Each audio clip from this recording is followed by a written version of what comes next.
Okay, and I'll pay you $50. But it's 84 years old.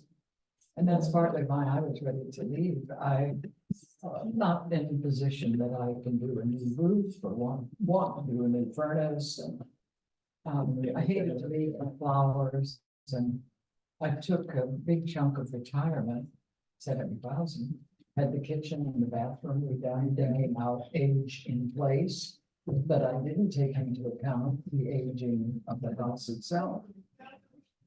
So I didn't use my capital. So this came available. She heard about it on, oh, you mean the rental place? Came available, and she heard about it on Thursday, sent me the video, and I said, I'll take it. Because I've been driving by it all this time. Oh, and so.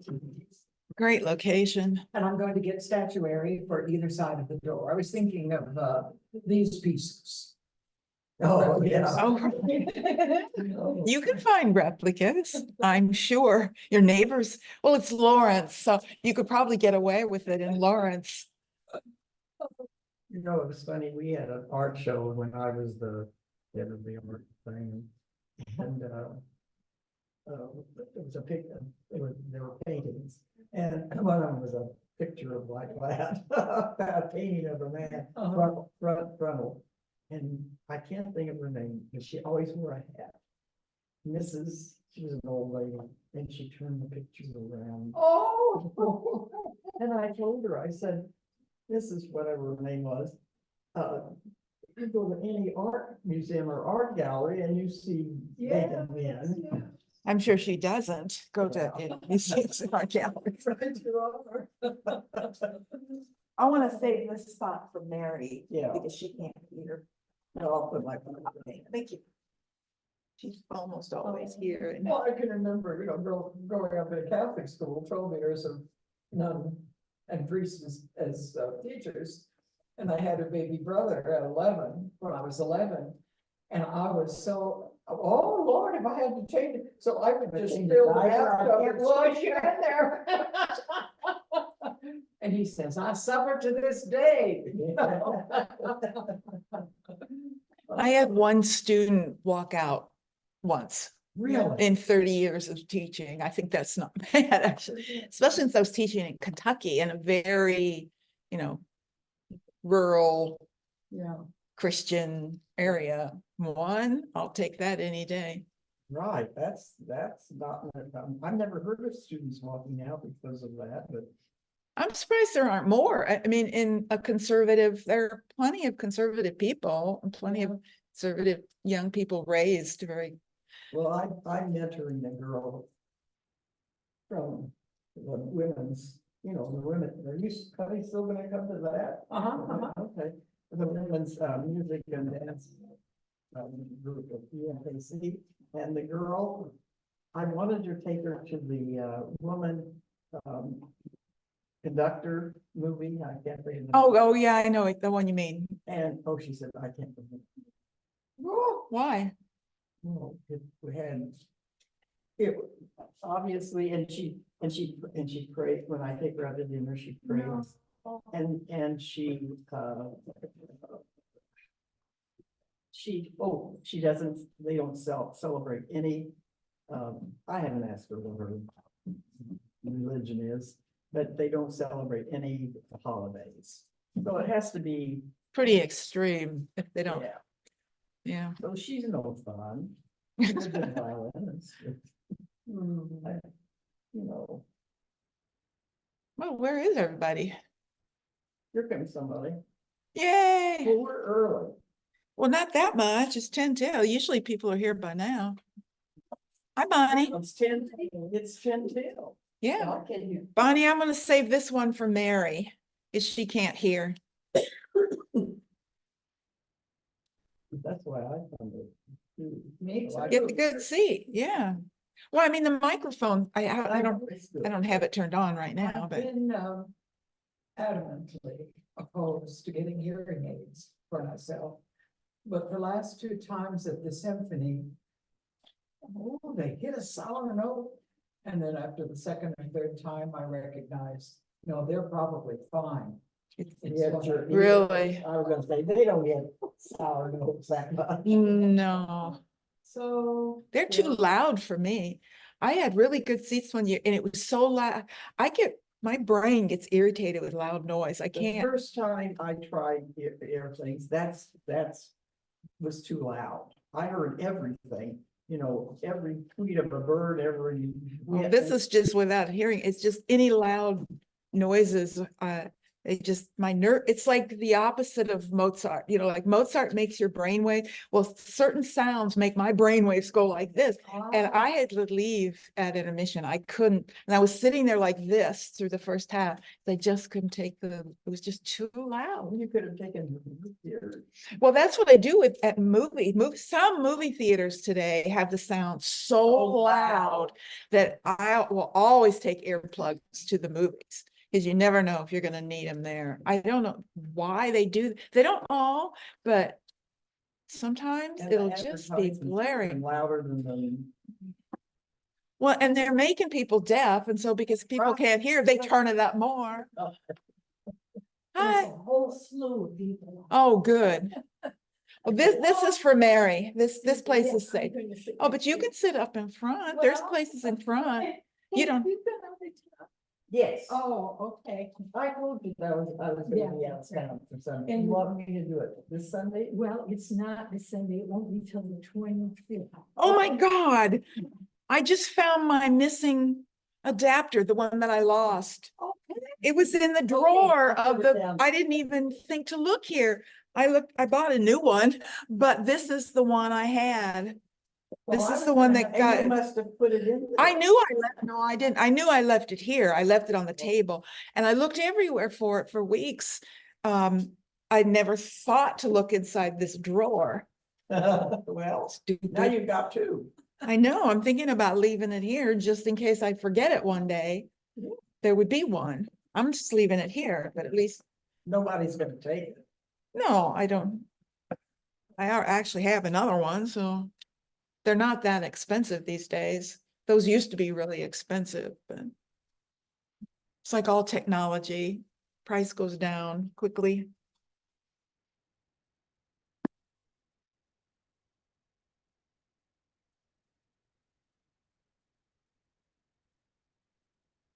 Hi. The sun is so bright, because when you step in here, it's they're blind, Yeah. I'm actually gonna pull that down so we can see better in here. Yay, people.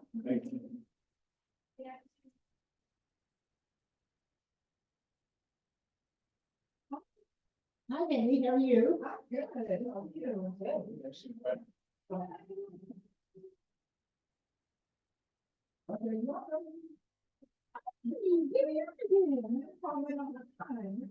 I got here early to say to my friend to see.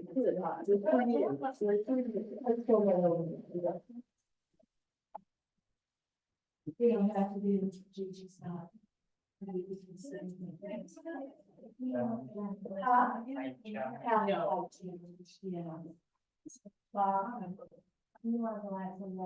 You should grab one of these, boy. I was, I saved that for Mary. I saved that for Mary. But there's a place where you are. Oh, I saved that for my guest for talking. How about that here? She can move after I can put it. Let's put another chair there. Yes. Yes, I'll get another chair. Good idea.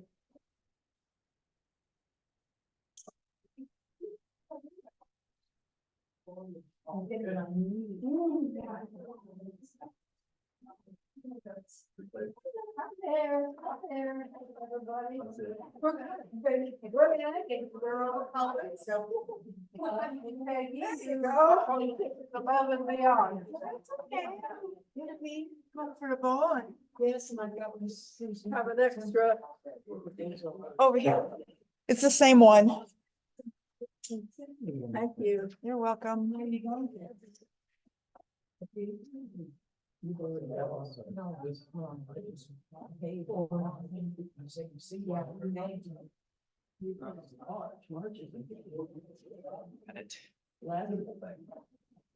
No, but usually they shut them. I've already seen.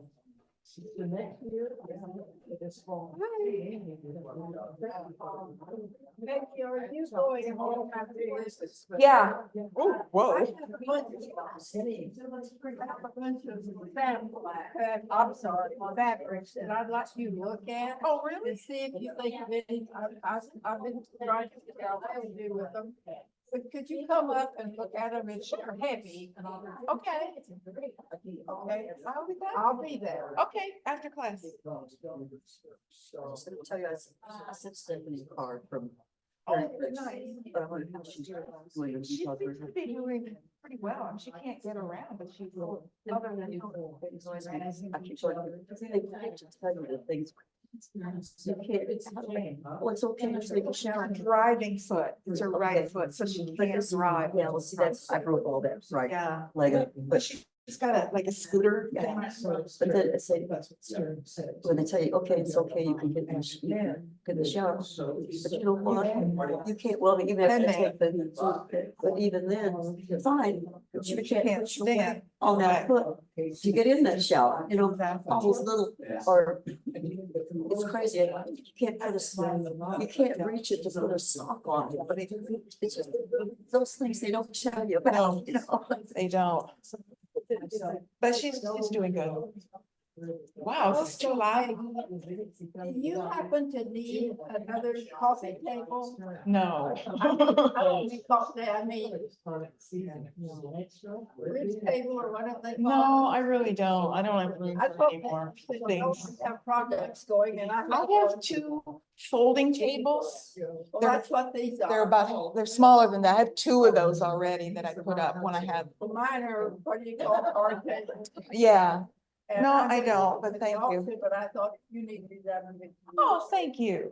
No, give it to the auction. That'd be great. But I'm trying to get rid of a lot of stuff. Yeah, And I think the auction's a good way to do it. me too. It is a good one. No.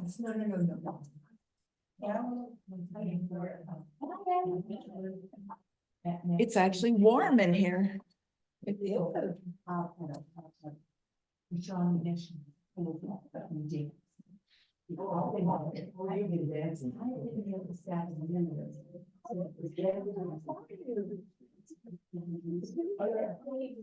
Sunshine wonderful.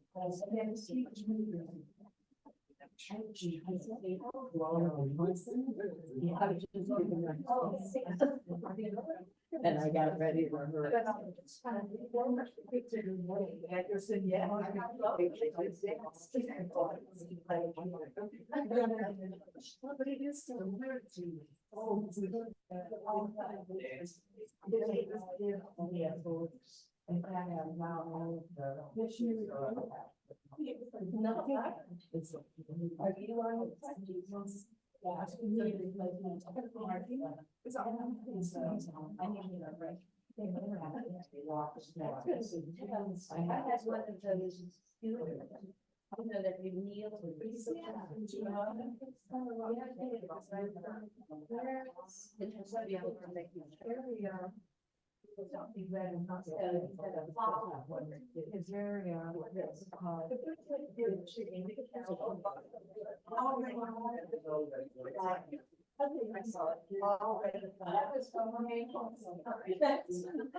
Oh, it's good to see so many people back again.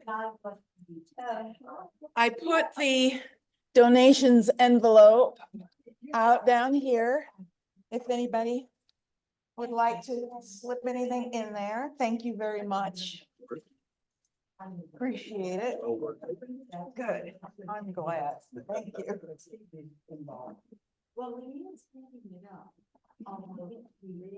Okay, good enough. Okay, so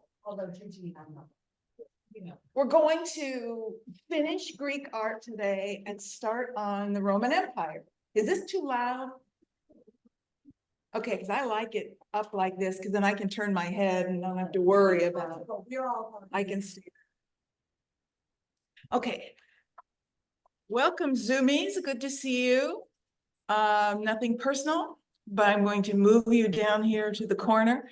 So if you have a question or anything, please just yell out so I can hear you. Mute for now and then unmute and yell out if you have a question. Everybody else here, yell out anytime you want.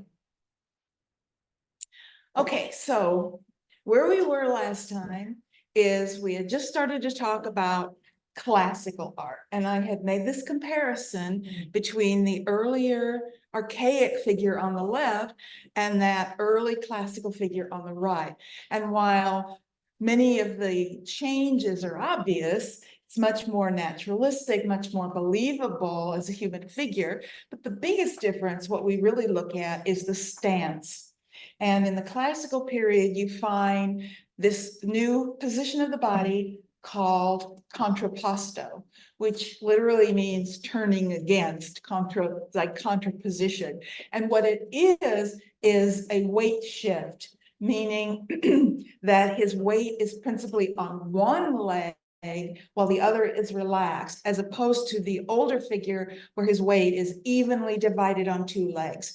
And the one on the right is much more natural. It's how we actually stand. If you're standing, pay attention to how you stand. If you're standing for a few minutes talking to somebody, think about it. You're standing on one leg. You almost never stand, at least not for more than a few seconds with your weight even. You'll stand on one and then you tend to shift your weight back and forth between.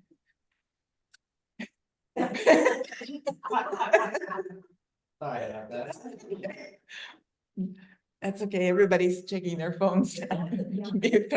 Hey, Peggy, is your screen shared? I thought I did. It says you are screen sharing. You're not seeing the images?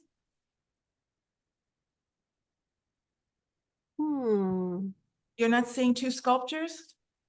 Well, there they Well, are. Okay, let me, it might be my issue. It's my issue.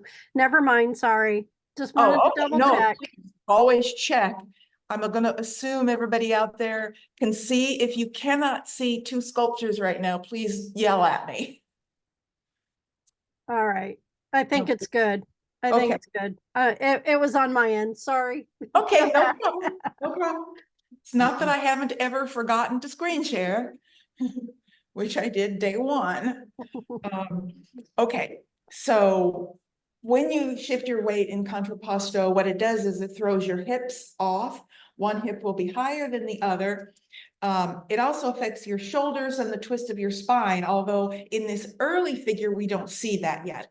What I want to look at now is one of the finest examples from the early classical period. And that is this wonderful figure known as Warrior A from Riace. In 1972, divers who were about 25 foot down off the coast of Riace in Italy, off the coast of Italy, saw sticking up straight up from under the sand an arm. And first they thought they found like a body, like a dead body. And as they looked at it, it was the arm of one of two sculptures. They brought in the archaeologists right away and excavated and found two figures. They just named them Warrior A and Warrior B. This is Warrior A. The one on the far right shown with the divers, that's actually the other one, that's Warrior B. When they brought them up, they were very corroded, covered in lime, incrustations, etc. But they managed to clean them up beautifully. He is bronze. He dates between 460 and 450 BCE. And it, to me, is, I think, one of the finest examples of Greek art. It's right at that period. It's classical. It's technically late, early classical. We have all sorts of distinctions. It's early classical, and I'll explain why, but it's right at the end of early classical. If someone wanted to come in and argue with me that this is high classical, I could give you an argument, but Greek's art is changing so dramatically and quickly. We look at small things to sort of make these divisions. So bronze figure, and we'll talk about the medium in just a moment. He is identified as a warrior because on that bent arm, He has a shield attached to the back of his hand, and probably had a javelin of some type in that hand as well. It was probably wooden and disappeared a long time ago, being underwater for so long. When we look at his stance, we recognize the position, contrapposto position, but you can see even more clearly now the shifting of the body. The hips are shifted, but so are the shoulders, and so is the spine. The shoulders shift in opposition to the hips, and from the back you can see the curving of the spine. It's a subtle recognition of the human form, particularly the male form, which is the ideal in Greek art. That is the sort of perfect form. What era is this? This is classical, it's early classical, so 460, 450 BCE. I think he is, yeah. There is an intensity to this figure. He's strong, you know, his body is tense. He's also inlaid beautifully. You can see his eyes are still in place. They're made of bone and colored glass and some other materials. They used an amber paste to sort of hold them in place, which makes him a very realistic. You know, there's a lot of energy to his face, especially his eyebrows. Things like his eyebrows right up here. This is what identifies him as still early classical. There's still a certain amount of tension in them, and they're a bit stylized. They're a bit simplified. They're not totally naturalistic.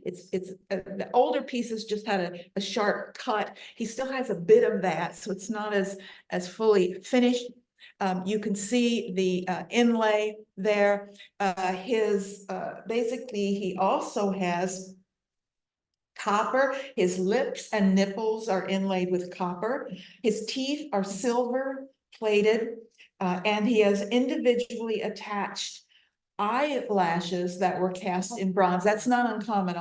We don't have many bronze figures. Well, I want to talk about the material in just a moment. This use of bronze is new to the classical period. Archaic figures are all just marble carving, but we begin to see bronze cast figures in the classical period. We have very, very few of them. That's why the Riace find was so important. When I was in school, we had 7. So I'm not aware of too many more found since then. I'm talking about full size, not little figurines. We have lots of little bronzes, but full size, you know, fully developed classical bronzes. There are very, very few. Now, there were a lot more. Most of what we look at when we look at classical art is going to be Roman copies, and I want to talk about that in just a few minutes when we look at some Roman copies. But this is a rare bronze original. Now, I want to talk about how they were cast. Generally, they were cast in multiple pieces, generally, 7 to 8 pieces. This, however, was cast in one piece. Very rare that a figure like this would be cast in one solid piece. That's very, very hard to do. The way they cast in bronze was not that different from the way people cast in bronze today. They used what was called the lost wax method. And you would start with, let's say you're going to cast the head separately. You would make a clay figure of whatever you were casting, and then you would cover that clay figure with wax. And it was a beeswax, not a soft wax, but it's a fairly hard wax. And then into that wax, you carve all the details, all the little hairs, all the subtle details. It's wax, so you can carve detail a lot easier than you could chisel detail into marble. You can get fine detail. So now you've put the detail into that wax. Now what you do is add an outer layer of clay on top of it. This is generally a clay that has a little more sand mixed in with it, and you press that outer clay over the top. So basically, it's like a wax sandwich. You've got clay, wax in the middle, and then more clay. So basically, there's a sort of a chamber in there where the wax is. Now what you do, you stick some rods in there to support it. Those little black things are just rods that are stuck through. And now you put it into a kiln. And now the clay is going to bake and become hard, a ceramic. And at the same time, you're melting the wax, which is going to pour out the bottom in a hole. Now, when you're done with that, you can take it out of the kiln. And now you've just got a hollow space where the wax was.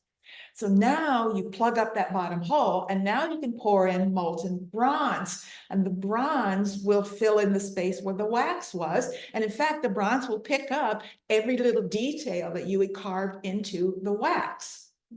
So that's why it's called lost wax. It's the lost wax method. And then now you let the bronze cool, then all you have to do is take a hammer, hit that outer ceramic, it'll just shatter, and there's your beautiful bronze with all of the detail of the piece. That's how you do it. Now and then, because it's a single part, like the head, you can sort of pull out the inner clay or break it up and pull it out.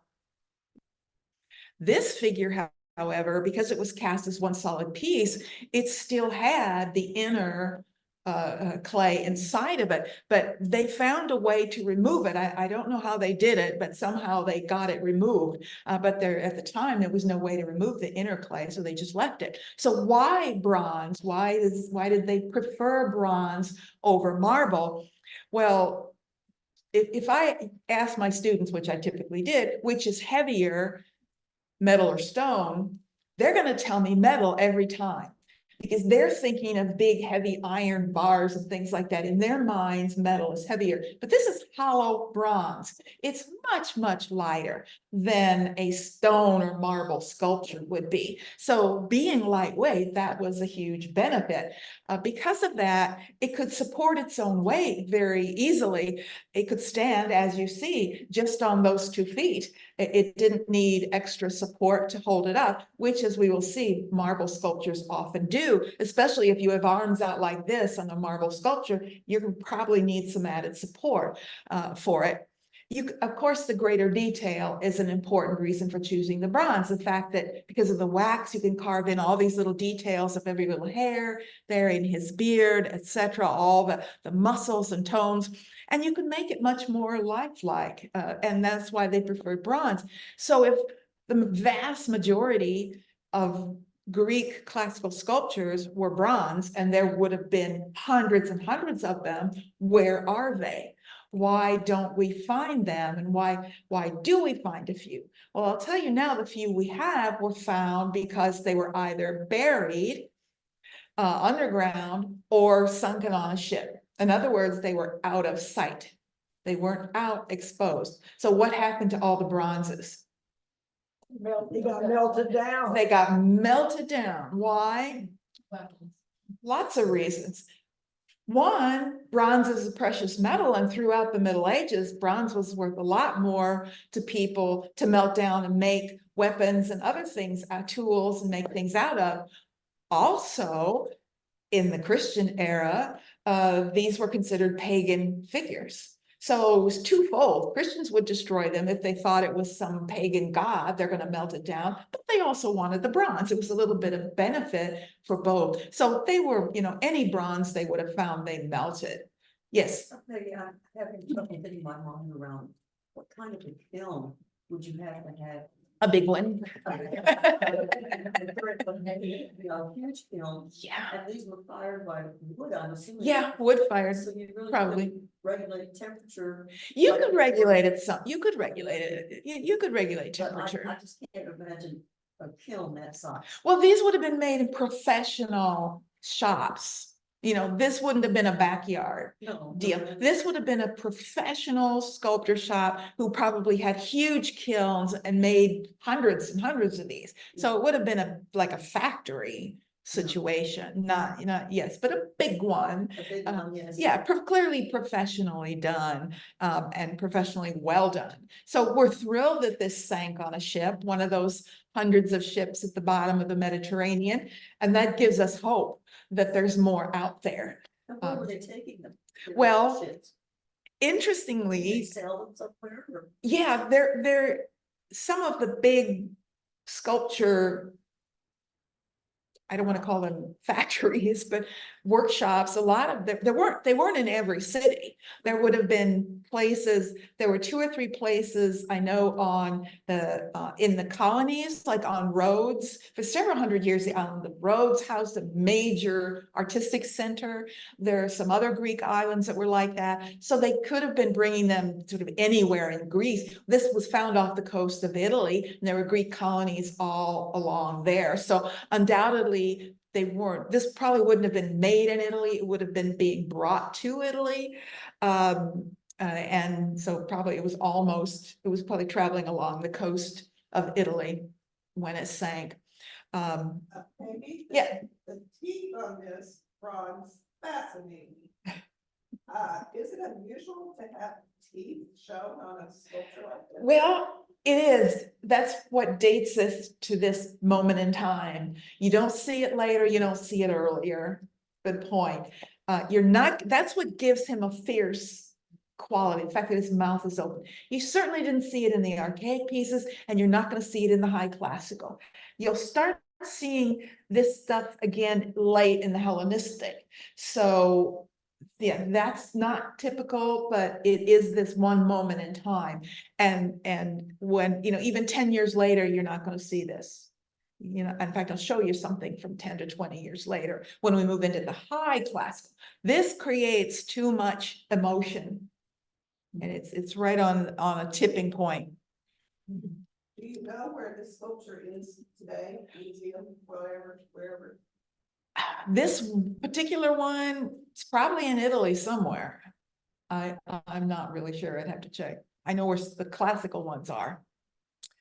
Now, as we move into the high classical 450 or so, like the second half of the 5th century, I want to talk about one mathematician and sculptor named Polykleitos. He was both a mathematician and a sculptor, and that is important because those two things absolutely go together, especially in the high classical period. He wrote a small book titled The Canon. And a canon is a set of rules, right? We still use the term that way. It's a canon, a set of rules that you follow. And in the canon, he outline and define what he saw as the perfect set of proportions for the male figure. And he defined that as symmetria. This is what you're always searching for. And he defined his proportions as symmetria. That torso you're looking at is actually a Roman copy of what was once a bronze original sculpture, and I'm going to show you another version of that same sculpture in just a moment.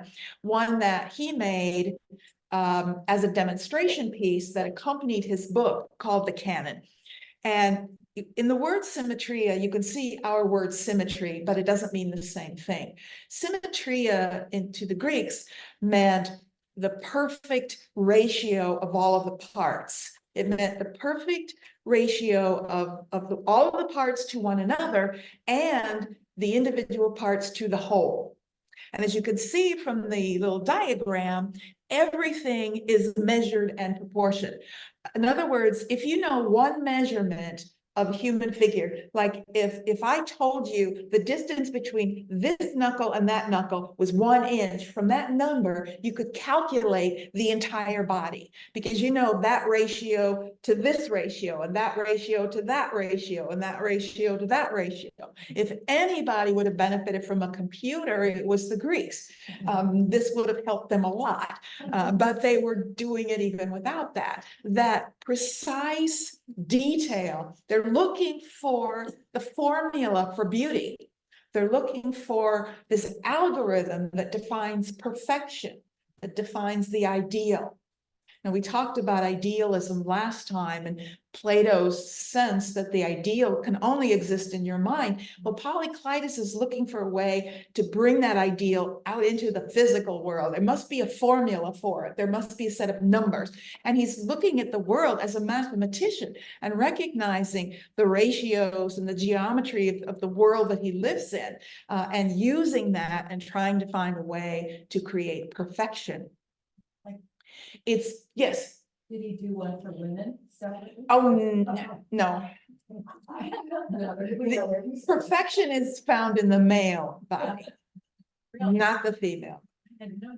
Yeah, you missed that point. Well, now we know. No, he did not. Perfection is clearly a male phenomenon, as is everything else. We talked about how women fared better in ancient Egypt than anywhere else in the ancient world. Well, they fared worse in ancient Greece than anywhere else in the ancient world. Women were really almost considered another species. In fact, a lot of the language really does talk about women as almost another species, incapable of having intellectual relationship, a real relationship, friendship with a man. You know, that you have those relationships with other men, not with women. And even though right in front of them, there were actually a number of very smart and important women in ancient Greece, a few of them later, not during this early period, but no, it is strictly male. Now this, yes. Part of my speech.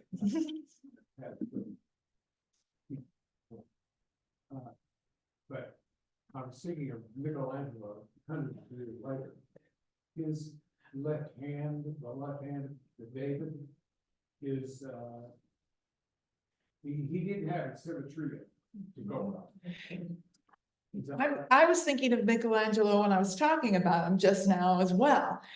Michelangelo is very influenced by Greek art, but not this Greek art. He's influenced by late Hellenistic art, and I'm going to talk about that possibly even today, but definitely next time. I'll show you one of the pieces that influenced him. He's not into the classical. Michelangelo's art is emotional and powerful, and that's not this period, that's later, that's Hellenistic. But Michelangelo also looked to the male body. Michelangelo could not, I'm sorry, I love Michelangelo, but he couldn't do women. If you've ever seen a woman sculpted by Michelangelo, it's a man with breasts. It's not a woman. I guarantee you. When we get there, I'll show you. But they're absolutely male bodies, 100%, with two breasts stuck in the middle. I don't know if he ever looked at a female body, but he couldn't sculpt them. And that was fine. He didn't care. And it was about the male body. He was very influenced by, well, as was all the Renaissance. Added old bricks, they must have taken off a few things too. Yeah, or covered it up. I don't.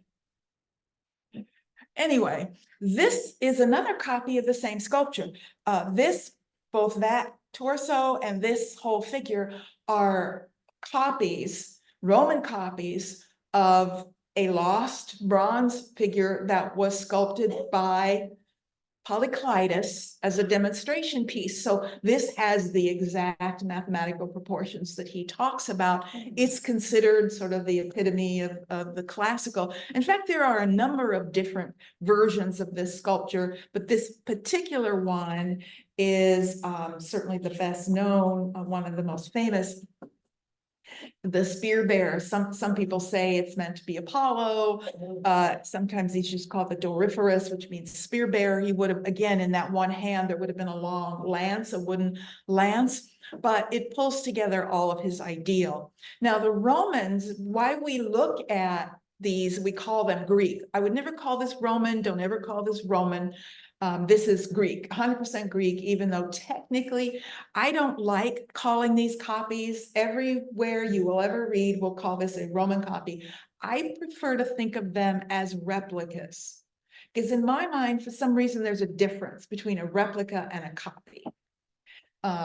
Maybe that's just me, but a replica is an identical version. And the Romans were really good at it. They have these like, have you seen those things that kids play with that have like all these pins that stick out and you can press in it and it takes the shape? Well, they have devices like that they would use to copy sculpture. They could like press it in and it would pick up every detail of a sculpture, and then they would carve it from that. So if it's a quality Roman copy, you can believe that that's what the bronze looked like. You have to imagine this at bronze.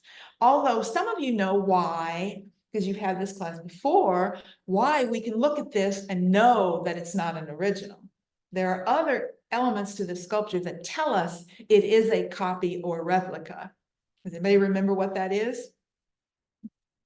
Yeah, The pedestal that helps with Yes. this thing, balance. Yeah. that is there for support. It's needed in a marble sculpture. It is not needed in a bronze original. That's an addition. He's trying to disguise it, I think, as a sort of tree trunk possibly, but it's out of place. And then one other little thing. That, yes, the little stud right here at the wrist, that is also needed to give it additional support and keep it from just breaking off. Yes. It's like he has a muffin top. Well, those are supposed to be muscles as opposed to fat. Those are, that, I have muscles there too. Do you have muscles there? Those are our muscles. The bigger they are, the stronger we are. But yeah, they're meant to be just muscles. They're just accentuating muscles. Notice his face. Have you ever seen a more empty face in your life? I mean, that's clearly not a portrait. This is an idealized, it's as generic as is humanly possible to be.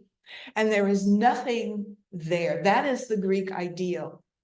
Not that his mind is empty, but that he's totally in control. Greeks were obsessed with control, that idea of showing emotion. To them, emotion is the lack of control. It's being out of control. So controlling yourself, he is absolutely in control. So it is the ideal and quite different from the face of the Riace warrior from just a decade or so earlier. Very, very different. But there's a lot of subtleties here I want to talk about. Yeah, he is in the contrapposto stance.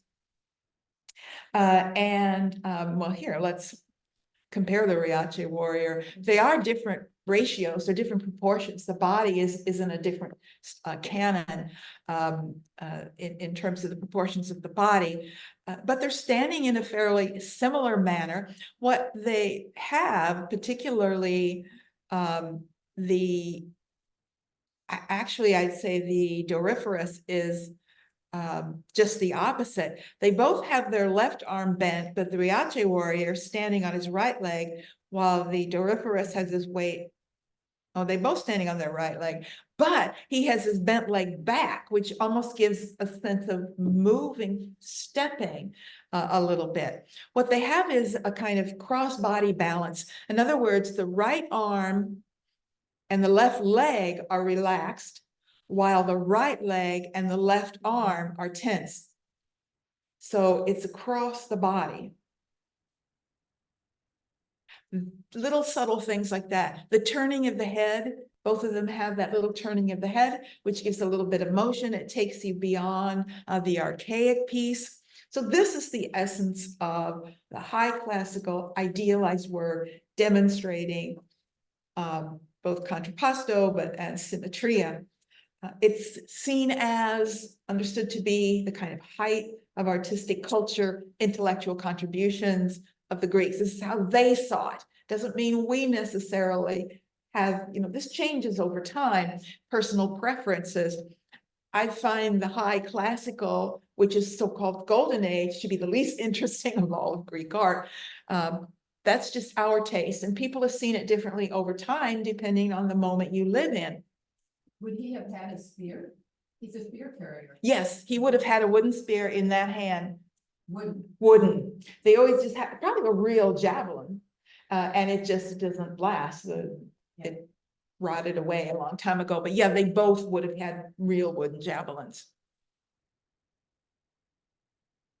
As we come down to this mid-century period, the high classical period, it's the age of Pericles. And Pericles is one of the most famous of all of the Greeks. He's associated with democracy. If we were really doing a real history class, we could spend so much more time talking about all of this, but there simply isn't time.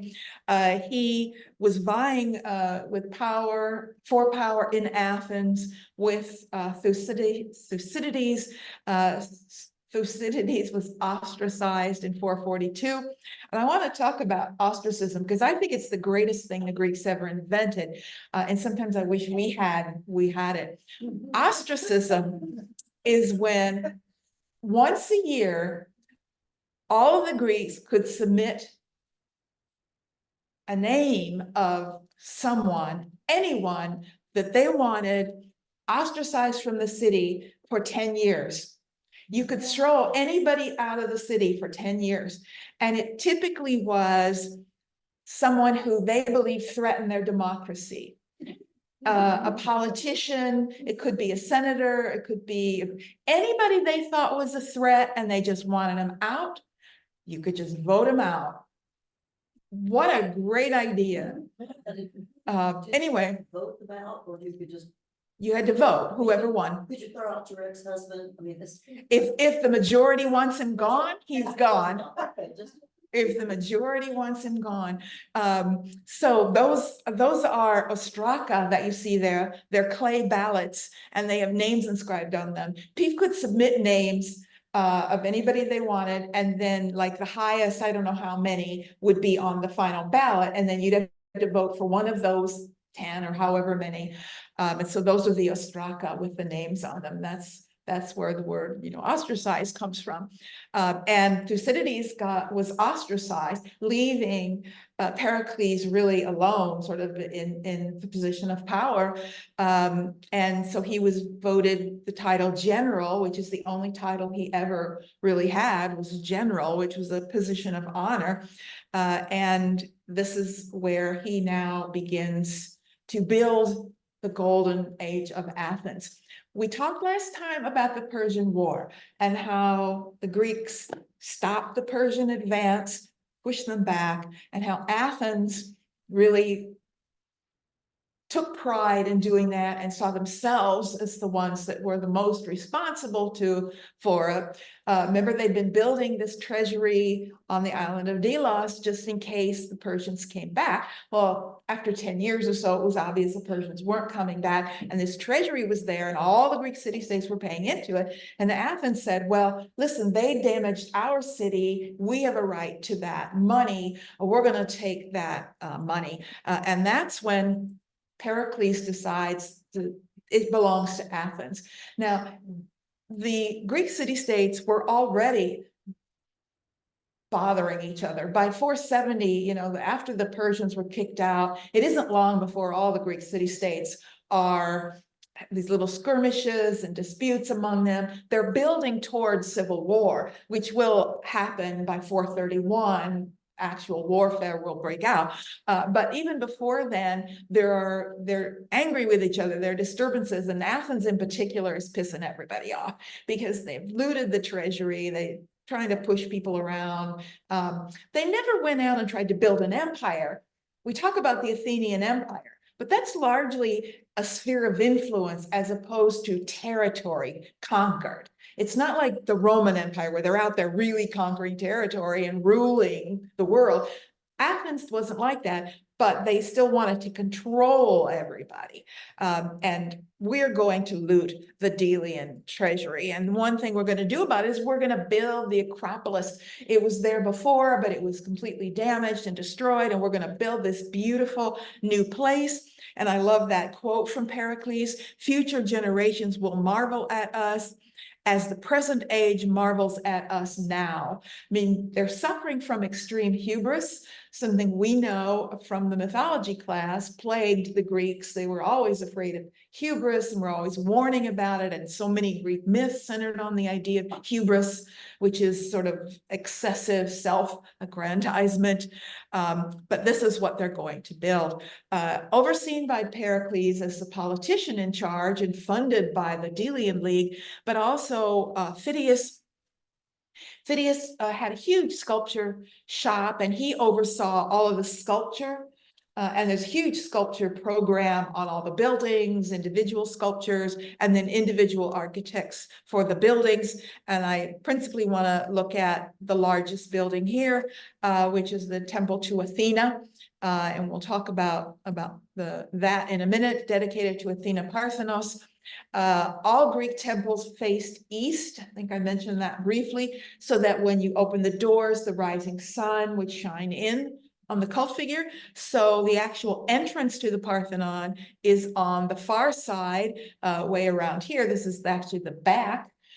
You have to enter from that side. So let's take a look at this building, which was designed by two architects, Ktainos and Kallikratis. And the sculpture is all by Phidias. I like having some people in the picture so you can get a sense of the scale of the building itself. In fact, Ktainos wrote a book on this building as well. There was a precedent for it. And so he wrote a book and talked about the proportions and ratios and how they decided everything. It's based on the proportions of 4:9, which you see in the basic proportions of the rectangle. There are 8 columns on the 2 short sides and 17 columns on the long side. That's a proportion of 4:9, meaning it's 2x plus 1. It's a mathematical formula. So 8 columns, the long end would be 2 times the short end plus 1.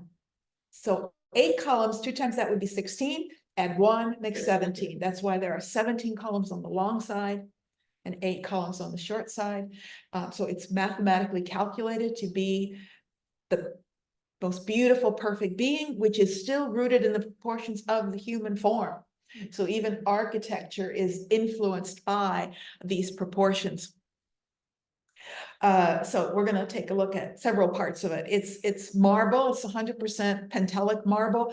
Pentelic marble comes from Pentelicon, which is a quarry not too far from Athens. It's a white marble. Pentelic is not really used for sculpture very often. That's usually Parian marble. They're both pure white marbles, but Pentelic has a slight yellow tint so that sunrise, sunset, it sort of glows. It's a little bit different. It's better for architecture than it is for sculpture. It's built in a similar manner to what we've seen before when we compare it to that early archaic temple we saw, which now looks very short and squat, doesn't it? You can really see the difference, how the columns are so much wider, the heavy entablature pushes down on them. Now the Parthenon, as it's known, or the Temple of Athena Parthenos, which is its correct name, the columns are much taller and thinner. They're going to become even more so. Parthenos refers to the fact that she is a virgin. One of the most essential characteristics of Athena is she's a virgin warrior and guards her chastity. So Athena Parthenos is a reference to that aspect of her as the sort of virgin warrior. And I'd like to take a look at some details of it. The pediments, their sculpture in the pediments, we're going to talk about those in a moment. So there would have been 2 pediments, one on each end with sculpture. The majority of the sculpture from this building is, of course, where? In the British Museum, of course. Yes, the Elgin marbles. I want to say something about the Elgin marbles. Lord Elgin was the representative of the British Empire to the Ottoman court.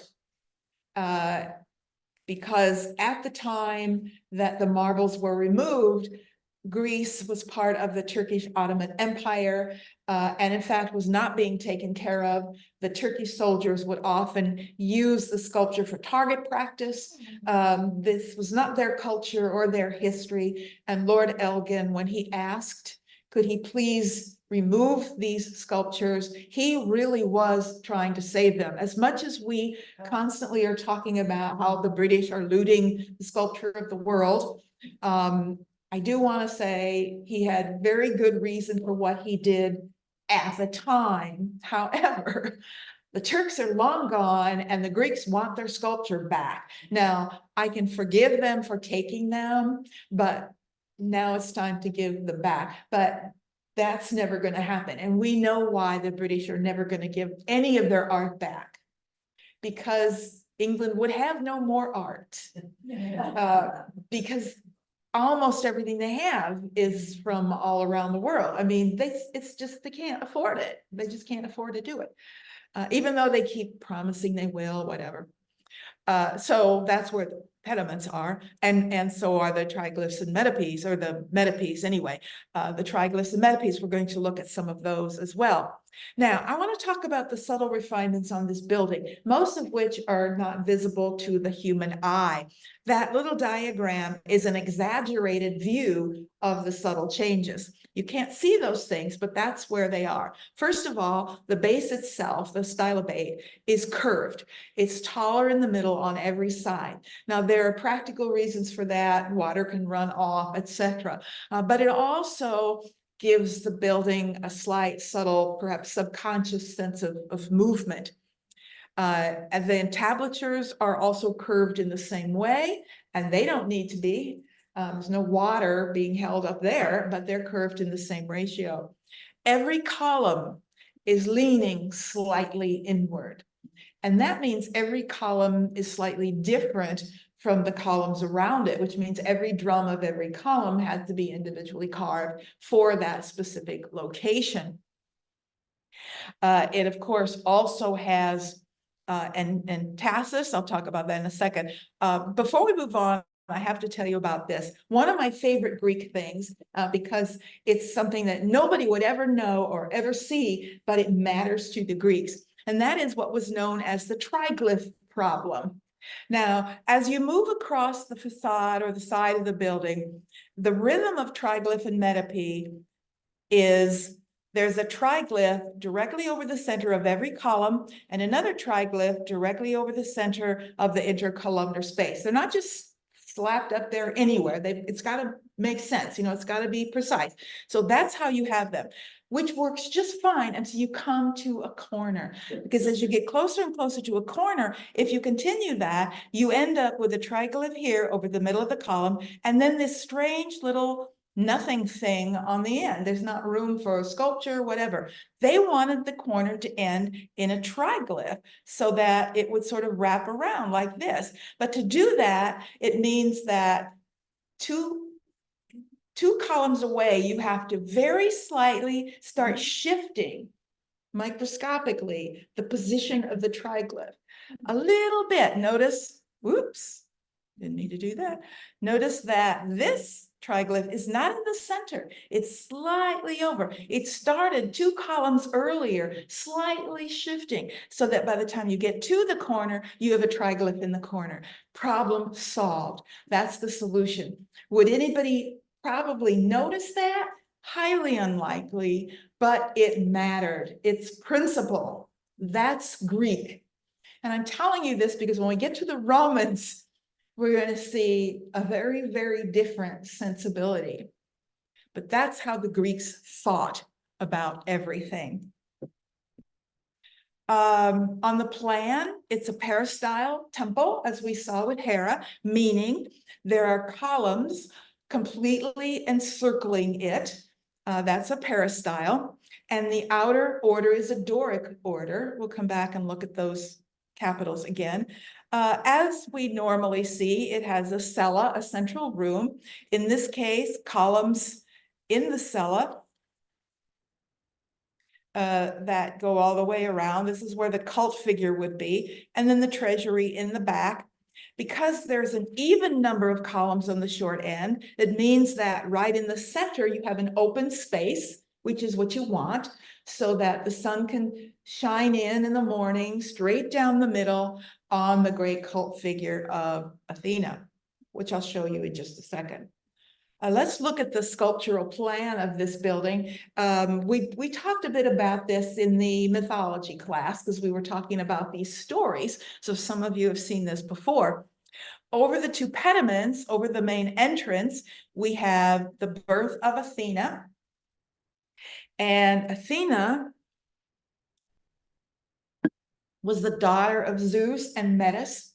Metis was an Oceanid, and I'm not going to go into the mythology. If you had that class, you hopefully remember something about that. She was a nymph, a sea nymph.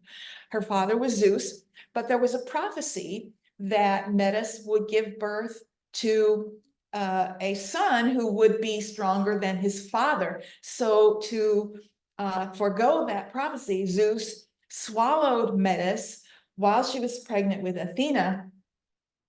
And then when Metis' time to give birth came, Zeus found himself having these terrible headaches, and Hephaestus hit him in the head with an axe and split his head open, and Athena jumped out in full armor, fully grown and in full armor. That's the birth of Athena. Now, Metis remains still inside. Now, Metis, actually, the word Metis in Greek means wisdom. And Metis, the sea nymph, was a major advisor of Zeus's. And when she was inside of him, it's said that she just continued to advise him. She was like that little voice in his head, I guess, telling him things. And Athena is also a goddess of wisdom. So that's where that comes from. So, and that's why Athena was like a real favorite of Zeus's. He always really liked Athena. So that's the story in the pediment over the entrance. On the other side, the side that actually faces, the side that you see there in the picture, was the story, the contest between Athena and Poseidon for Athens. Athena had been sort of the patroness of the city of Athens. It's named for her, but Poseidon challenged her for control of the city. And so to prove his strength, he threw a trident down from Mount Olympus and made these 3 great holes on the Acropolis, and water bubbled up from the 3 holes that he made. But Athena, to show her power, had an olive tree grow up from the water. And so it was deemed that the olive tree was much more important to Athens, and so Athena wins and keeps the city. But that contest is an important one for the Athenians in terms of the myth, and so that's the story. Now, in the metopes, all the way around, there are 4 sides, and there are 4 stories. Each side tells a different story. The metopes over the entrance tell the story of the Gigantomachy. That is a war. Gigantomachy literally means war with the giants, and that is a war that the Olympic gods fought against the giants. Gaia, Mother Earth, sent these giants to fight the Olympians after they imprisoned her children, the Titans. First, the Olympic gods overthrew the older gods, their parents. They were the Titans, and they threw them into Tartarus, which is basically hell, the darkest hole in the underworld. Well, Gaia got mad and sent her other children, the giants, to fight the Olympians. So that's sort of the last war that the Olympians had to fight for their position. They defeated the giants. So on the north side, there are 32 metopes that depict the sack of Troy.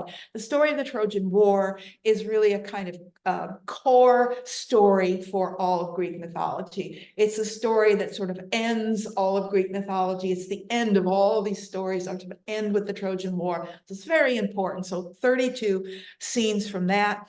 Over the west side, we get the Amazonomachy, which is a story of the Amazon female warriors fighting. This is just an Athenian story, not all of Greece, but it's when Theseus, the Athenian hero, abducted Hippolytus, the queen of the Amazons, and they had a war between the Athenians and the Amazons. And of course, the Athenians won.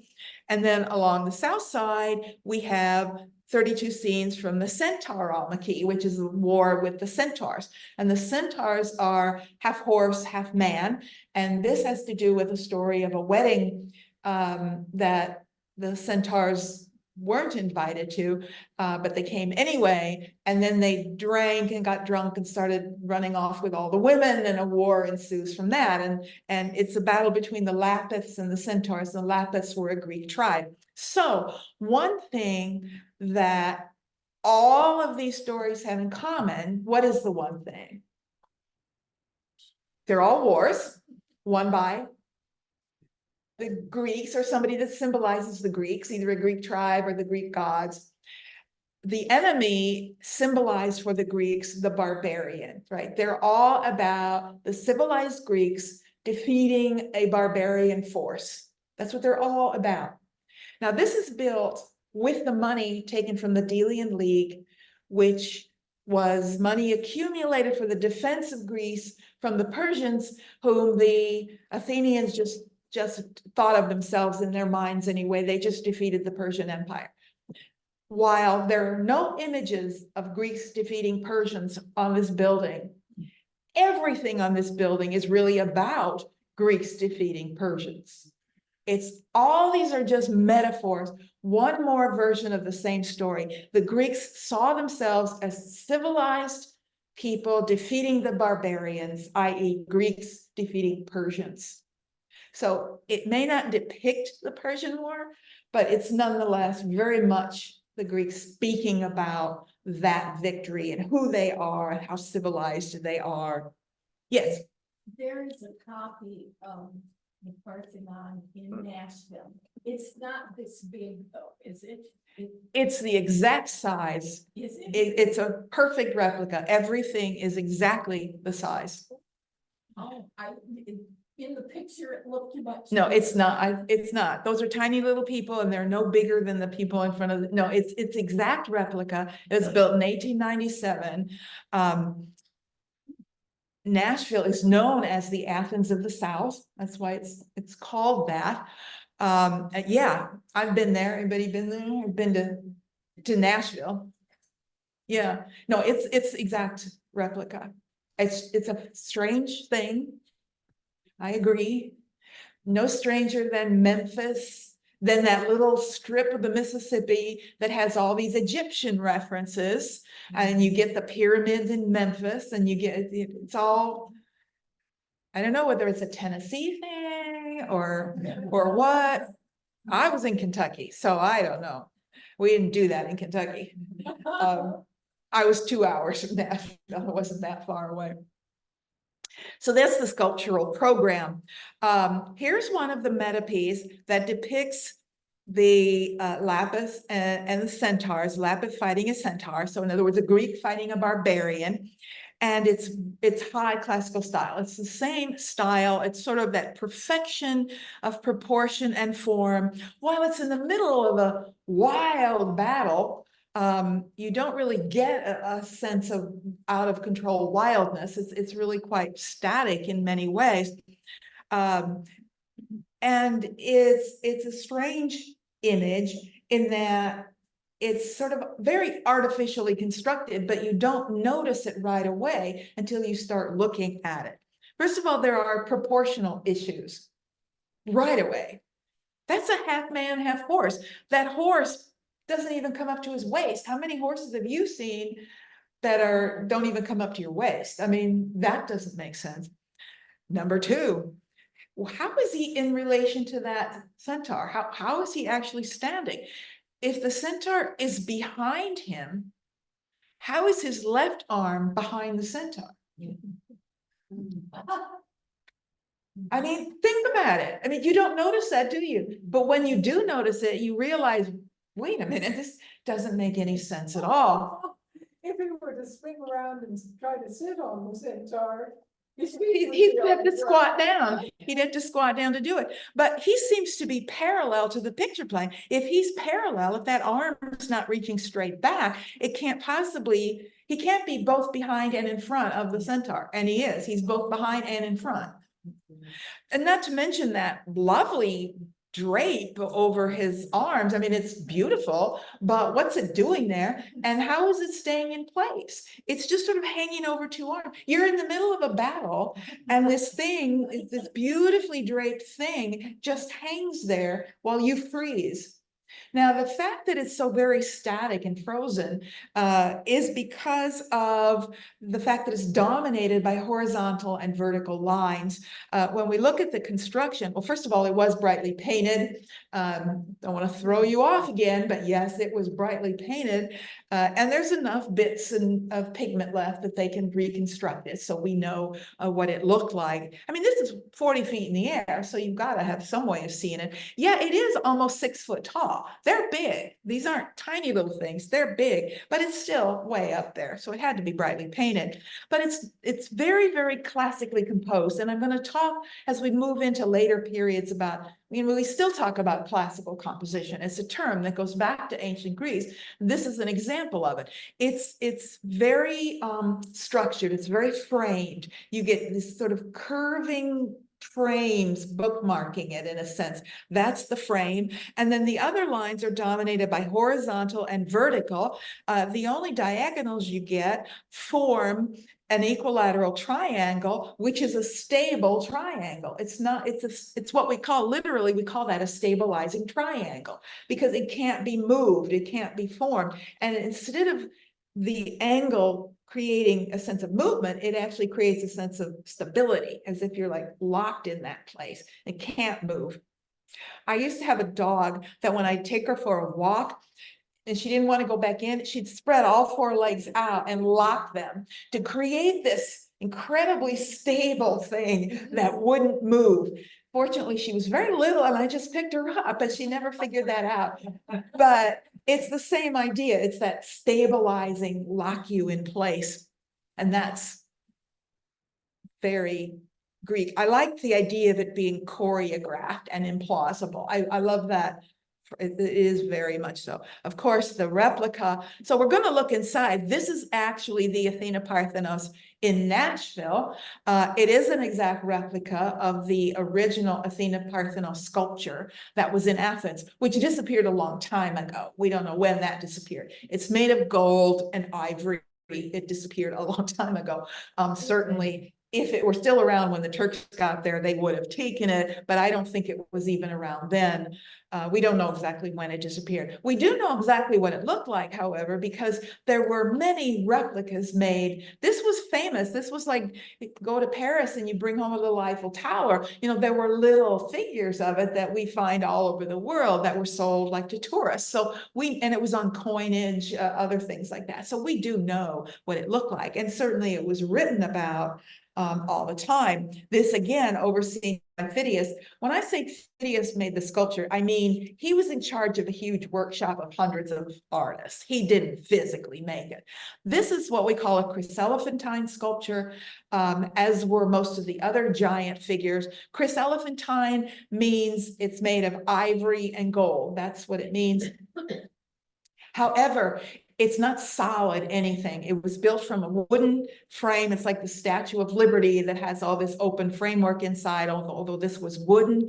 It was an open wooden grid-like structure, and only then with sheets of ivory and gold over it. It's not solid at all. There were questions at the time about corruption. Both Phidias and Pericles at one point were charged with corruption, saying, they got a lot of money from this gold, that they made some money with this project. Phidias was, in fact, ostracized afterwards. It seems like he probably did make a good deal of money out of these projects. Pericles was not, however, that was just dropped against him, but Phidias did seem to be dipping his fingers into the construction budget for much of this. We see her with a Nike, or pronouncing it correctly, a Nike, a victory figure, a winged victory figure. She was about 40 foot tall, we know that, so about 4 stories tall. And certainly a very famous figure. Now, that war that had been building up in Greece finally, broke out by 431. Factions had developed and identified themselves. It was largely Athens, which is all of the yellow areas, and her allies. Most of the colonies in Asia Minor were funded by and affiliated with Athens, where the other leading force, led by the Peloponnesian League, and remember this is the Peloponnesus down here, and Sparta was the central leading figure in that side. Notice up here, we have a neutral Macedonia and Thessaly. We'll be talking about them in just a few minutes. But they fight on and off. This 431 to 404, it's not continuous warfare. There are 6 or 7 different little mini wars and conflicts within that period. It's sort of on and off. But eventually in 404, Athens does fall, and Sparta moves in and tries to set up a Spartan style government in Athens, so-called 30 tyrants that were set up. It doesn't last for very long. Sparta, the others, I mean, they wanted to defeat Athens. They didn't necessarily want to go in and rule another city. So after they knocked them down a peg, they just went home. And by 404, what we really have as we move into the 4th century, a depleted Athens. All the city-states are worn down. Nobody's has massive egos anymore, certainly not Athens. And they're leaving themselves wide open in a sense for anyone else who comes along, and other people will come along before that century is out. The style of the 4th century is known as the late classical, and the late classical style is moving away from, or beginning to move out of the sort of absolutism of the high classical. The art becomes more sort of human, less sort of superhuman. The most famous sculptor of this period is Praxiteles, and Praxiteles worked in both marble and bronze. There's always been dispute over whether this is an original marble by Praxiteles or whether it is a copy of what would have been a bronze. It has gone back and forth and back and forth. I think today most people think of it as an original. The reason it's so problematic is there are problems with either way. I can make an argument either way that it's not that. I can make a negative argument. It's hard to make a positive argument. First of all, I'll give you that in a minute, but it depicts 2 gods, Hermes, the messenger god, and the infant Dionysus. And there are many stories of the birth of Dionysus, and we talked about them. He's the god of wine. He was raised by, actually Hermes helped raise him, took him to an island. Dionysus is the only one of the Olympian gods whose mother is mortal, and Semele is his mother, and she, I'm not going to go through the whole story, but she like burned up when she saw Zeus. She sort of turned to cinders, and therefore Zeus had Hermes take the boy to protect him, and take him to an island, and he was raised by nymphs there. But it was always this sort of interesting relationship, sort of a fatherly relationship with Hermes. And in the original sculpture, the child was reaching out, and Hermes was holding a bunch of grapes and sort of teasing the baby. Maybe he's the god of wine, right? So the baby was reaching out for the grapes. Right away, there's a lighthearted quality to this that you would have never seen in the high classical period. It was just, there was a seriousness to that work. I mean, their figures of mortal men were more godlike. It's sometimes said that, you know, in the 4th century, you know, the gods come down to earth and they're more human than the humans were a century earlier. So you do have that. There's certainly a softening of the face. I wouldn't call it a smile. He does seem to be smiling with his eyes, if you know what that means, which usually has to do with the eyebrows more than anything else. But it's definitely lighthearted in a way that others weren't. When you compare it to the Doryphorus, it is a different canon. Praxiteles is not using the polyclite canon. It's a different ratio of proportions. The torso is longer. You can see it's more elongated figure. When you look at it, it's different. It's not quite so heavy and squat. It's taller. And even the muscles have softened. It's not so extreme in the musculature. So, and the hair, you know, instead of tight little striations, it sort of curls, and they're kind of bouncing around, a lot of differences. So you can see that here when you look at the face. the relaxation of the face, quite different. Still classical, but late classical now. Let's look at the whole figure again. Now, when you look at this, there are some things that make you think, well, this had to be bronze, because we see a support, right? You see that left arm is leaning on something that looks very much like an added support, and that little strut at his hip looks like something added, so it must have been bronze. The problem is, if you look at his stance, he's standing on his outer leg, and he's actually leaning. He's not just standing in contrapposto, he is leaning on that post. Now that means if this is a copy of an original bronze, that post had to be there in the original bronze. Because if you remove that, he looks like he's falling over. You can't have this without the post. It isn't an add-on, it's part of the design. Which now has made people think, no, this has gotta be original. This has gotta be a marble, made this way, designed this way. Because nobody ever made a bronze sculpture that was leaning on a support. They just didn't do that. So they finally, I think, convinced me. It's taken a long time, because I was always in the belief that this is a copy, but I'm starting to think, no, this was made in stone, because we know he worked in stone. He did do it. And there is a lot of stone from this period. So what happens to the rest of Greece? Well, Philip happens to the rest of Greece.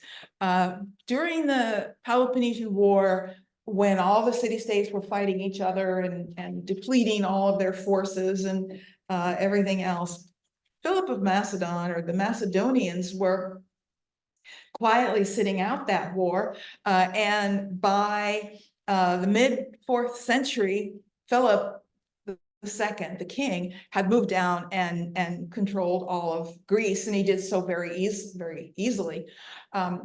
Did anybody watch the series that I told you about, the one on Alexander the Great? Wasn't that wonderful? I thought, I want to watch it again.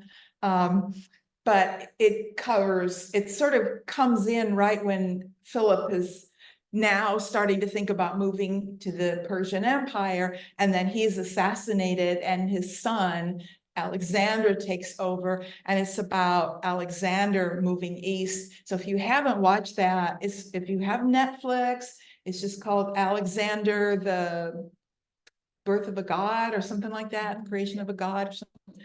You can't miss it. It's fairly new and really very good. But the Cleopatra one is even better. If you haven't watched that, watch the Cleopatra one.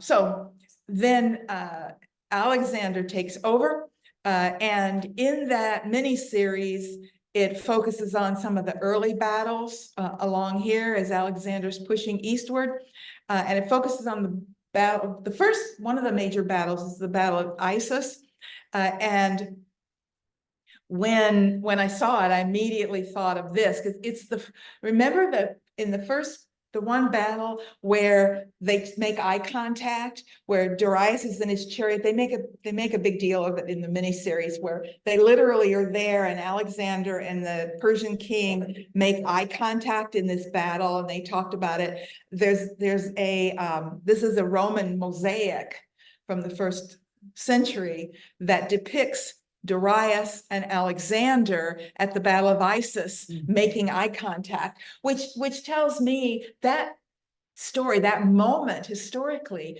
was so famous that even in the ancient world, they remembered that story. And the Romans knew that and told that story about these two greatest men in the world at the time, the most powerful men in this part of the world anyway, in battle, making eye contact with one another. Yeah. And the Persians conquered all of Greece when that. Persians never conquered Greece. They were driven back in the Persian War.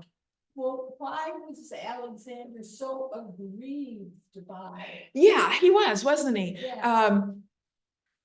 That's a good word. He was aggrieved. I'm really not sure what that is, other than they were barbarian. They've made a lot of reference to them being barbarian, and they were still over there pushing against those Greek city-states. While he may have conquered the other city-states, he still recognized them as Greeks. He still identified as Greek. And the Persians were still over there right on the other side. But yeah, it struck me that I didn't understand his anger at them, like they had done something to him that I'm not aware. I mean, there could be other subtleties that I'm not aware of something that really angered him, but it was personal, like, got to go after these Persians. So yeah, I'm not quite sure about that, but he definitely was angry. But you can see that series actually ends when he took Babylon, and that's when Darius is actually killed by his own men.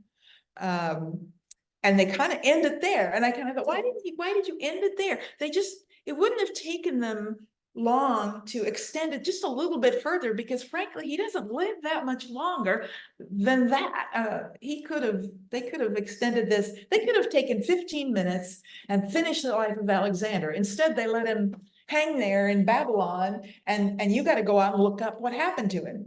I thought that was weird. And another thing I questioned about was the Persian Empire had gone into India. Yeah. And well, the Indus. Nobody made it past the Indus River. Okay. But they were in India, west. So did Alexander conquer more? No, he went to the Indus River. Just took Persia. What Persia had? He went a little further north. He spread out a little more in Egypt. And then he controlled all of everything west, Greece and all that, which the Persians never did have. So he was bigger than the Persian Empire. So he did continue pushing west and made it. The problem with every empire that reaches these limits, every big empire is always fallen, because there's always a limit beyond which you can't, taking land is a lot easier than holding it once you've taken it. And these men were so far away from home. They wanted to go home. They didn't see any reason for staying way out there in India. We made a point, we conquered them. Can we go home now? It's very hard to administer. I mean, the Romans found it really hard. Administration is what brought down the empire. It brings down empires because, you just don't want to control them anymore. So on the way back, on the way home, this is when Alexander dies in 323, the age of 32. He had no children, no heirs. Don't know how he died. Fever, poison, maybe he was assassinated, maybe just died of fever. People did. So we don't know how, but he died. Now, with no heirs, this could have just fallen into complete chaos, but his generals stepped in pretty quickly. And while, there's some fighting between them, but they ended up dividing it into 3 parts. Ptolemy, who's in the miniseries, his best friend, Ptolemy, that he grew up with, Ptolemy gets Egypt, and himself, even though he complained about it, this was in the series, he complained when Alexander was made a pharaoh. Ptolemy himself was made a pharaoh actually as well, and started the Ptolemaic dynasty in Egypt, which will last for 300 years. And we'll come back to that because his last descendant pharaoh is Cleopatra. Although it's not his last descendant, because she had children. Her daughter lives on in Western Africa. Seleucus takes over all of this area. It looks like, whoa, he got so much more, but he got mostly desert is what he got. It looks like he got a whole lot, but he really didn't. And then Antigonus got all of his northern area, and particularly Macedonia and Greece. So beginning with the death of Alexander, that marks the beginning of the Hellenistic age. When he dies, it's called that because Hellenistic literally means Greek-like. It means it's like Greek. One of the things they didn't talk about in that series at all, is the fact that one of Alexander's goals was to spread Greek culture, that he was a highly educated young man, taught personally by Aristotle. He was very learned in the arts and philosophy and poetry, and he wanted to spread Greek culture. After all, the Greeks had always believed their culture was the greatest one on earth, the only civilized culture in the world, and he wanted to spread that. So as he moved his empire, he brought Greek culture with it, and he didn't really replace the cultures that were there. He merged with the cultures that were there. And so Hellenistic culture and the world becomes a kind of merging of cultures, a kind of hybrid. So when we talk about Hellenistic Greek art, we're not talking about pure Greek art anymore. We're talking about a hybrid of Greek and influences from all these other parts of the world. And that's why it's so decidedly different. I mean, we still call it Greek, but it might have been made, way over here, in Antioch. That would still be Greek because this was the Macedonian Empire and they were a Greek empire. And so you could be made a long way away from Greece and still be considered Greek. And I mean, not you as a person, but remember how they defined Greek. What made something Greek? What made a person Greek? Language. So he's spreading the language as well. Now, there's a few key pieces from the Hellenistic period that are very famous. Most people adore Hellenistic art. It appeals to our sensibilities. It's beautiful and naturalistic, but it has energy and emotion and drama and all those things we prefer more today than the Greeks did. And this is certainly one of the most famous, the Nike or Victory of Samothrace. Samothrace is an island off the coast of Turkey. And we're not sure exactly where this was made. It might have been made in Rhodes. There was a huge sculptural center there in Rhodes. It was originally located at a precinct, a sanctuary for the gods. It was a theoi megaloi, which means the great gods, a sanctuary for all of the gods. And it was way up on a hill. It was sitting way up on the hill. You looked up at it and there was like a waterfall, and it was designed to look like a ship, the prow of a ship. And the winged Victory was alighting on the ship. That's what Victories did. Winged Victories, they're female figures with wings. And if you saw one, you were going to win. And when a winged Victory lands on a ship in a naval battle, you're going to win. So that's what was happening. So it's absolutely stunning. She had arms that are broken off.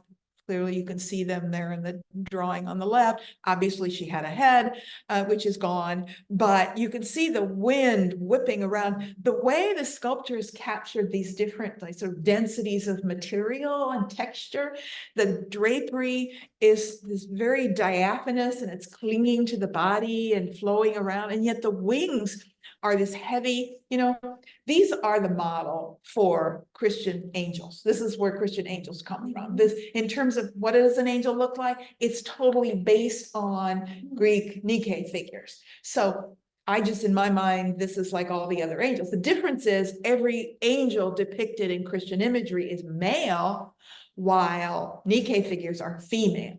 Other than that, that's what they're based on. However, of all of the angels, and we're going to see more of them as we get into the Middle Ages, this is the only one I believe could fly. I mean, these are the only wings I've ever seen that have the kind of weight to them and strength to them that looks like, she really could be like alighting on this prow of the ship. It's a stunning piece. And of course, that's why it's placed where it is, at the top of the staircase in the Louvre, so that you look up at it just as it would have been meant to be seen way up at the top of this mountain peak. So a beautiful example of Hellenistic art. Has all of the qualities of Greek art, the naturalism, but now with the emotion and energy that comes with the Hellenistic period. This is another very famous one, the Laocoon and his sons, which comes from the Trojan War story. Although it does not come from Homer's version, it comes from the Aeneas, it's Virgil's version, because it's a Roman interpretation of the story. We'll talk more about that when we get to Rome. Romans consider themselves descendants of Trojan immigrants.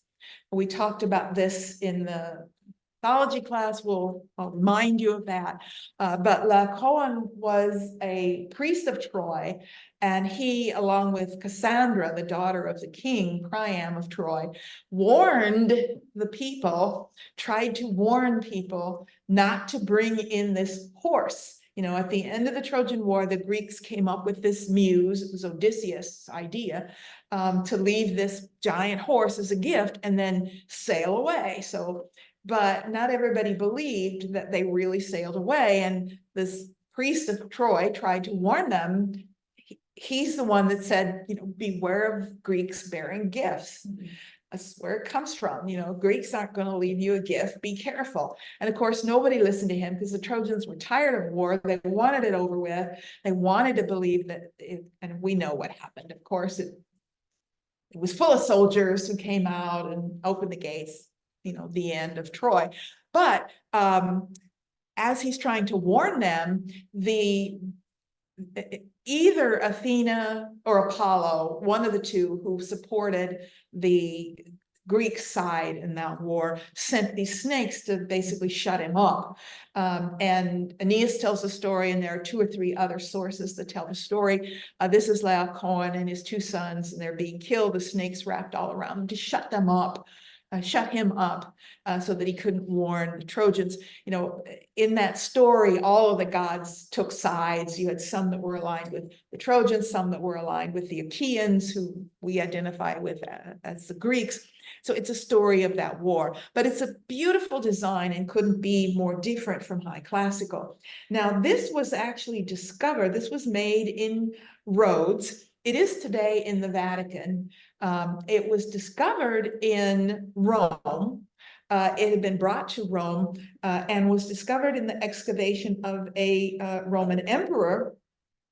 I'm trying to remember which emperor had it in his private sort of palace area. I don't remember which Roman emperor, but anyway, it was in Rome. And when it was discovered, do I have something else? When it was discovered, in 1506 and excavated, Michelangelo was on site. This is the sculpture that Michelangelo saw. In fact, he was in the Vatican. It was while he was painting the Sistine ceiling that this was unearthed and brought to the Vatican.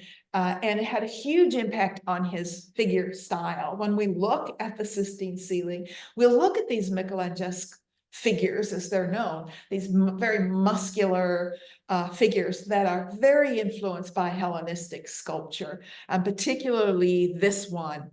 When we compare it, you can see that where the classical is dominated by stabilizing forms, this one is completely dominated by the dynamic diagonal line. And there's nothing more dynamic than a diagonal line that shoots right through the piece. It's a very powerful design. And then one last Greek piece, again, I need to talk about. This is, first of all, this is not the Venus de Milo Isles. Cross that out, mark that out of your brain. Don't ever call this Venus de Milo, please. It is Greek, not Roman. It is the Aphrodite of Milos, but it is the sculpture that misinformed people call Venus de Milo, but only Italians do that. So it is Aphrodite of Milos, and it's interesting in so many ways. First of all, it was made in the 2nd century BCE, right in the middle of the Hellenistic period. However, it is not in that very dynamic, active style. It was made during a period of classical revival.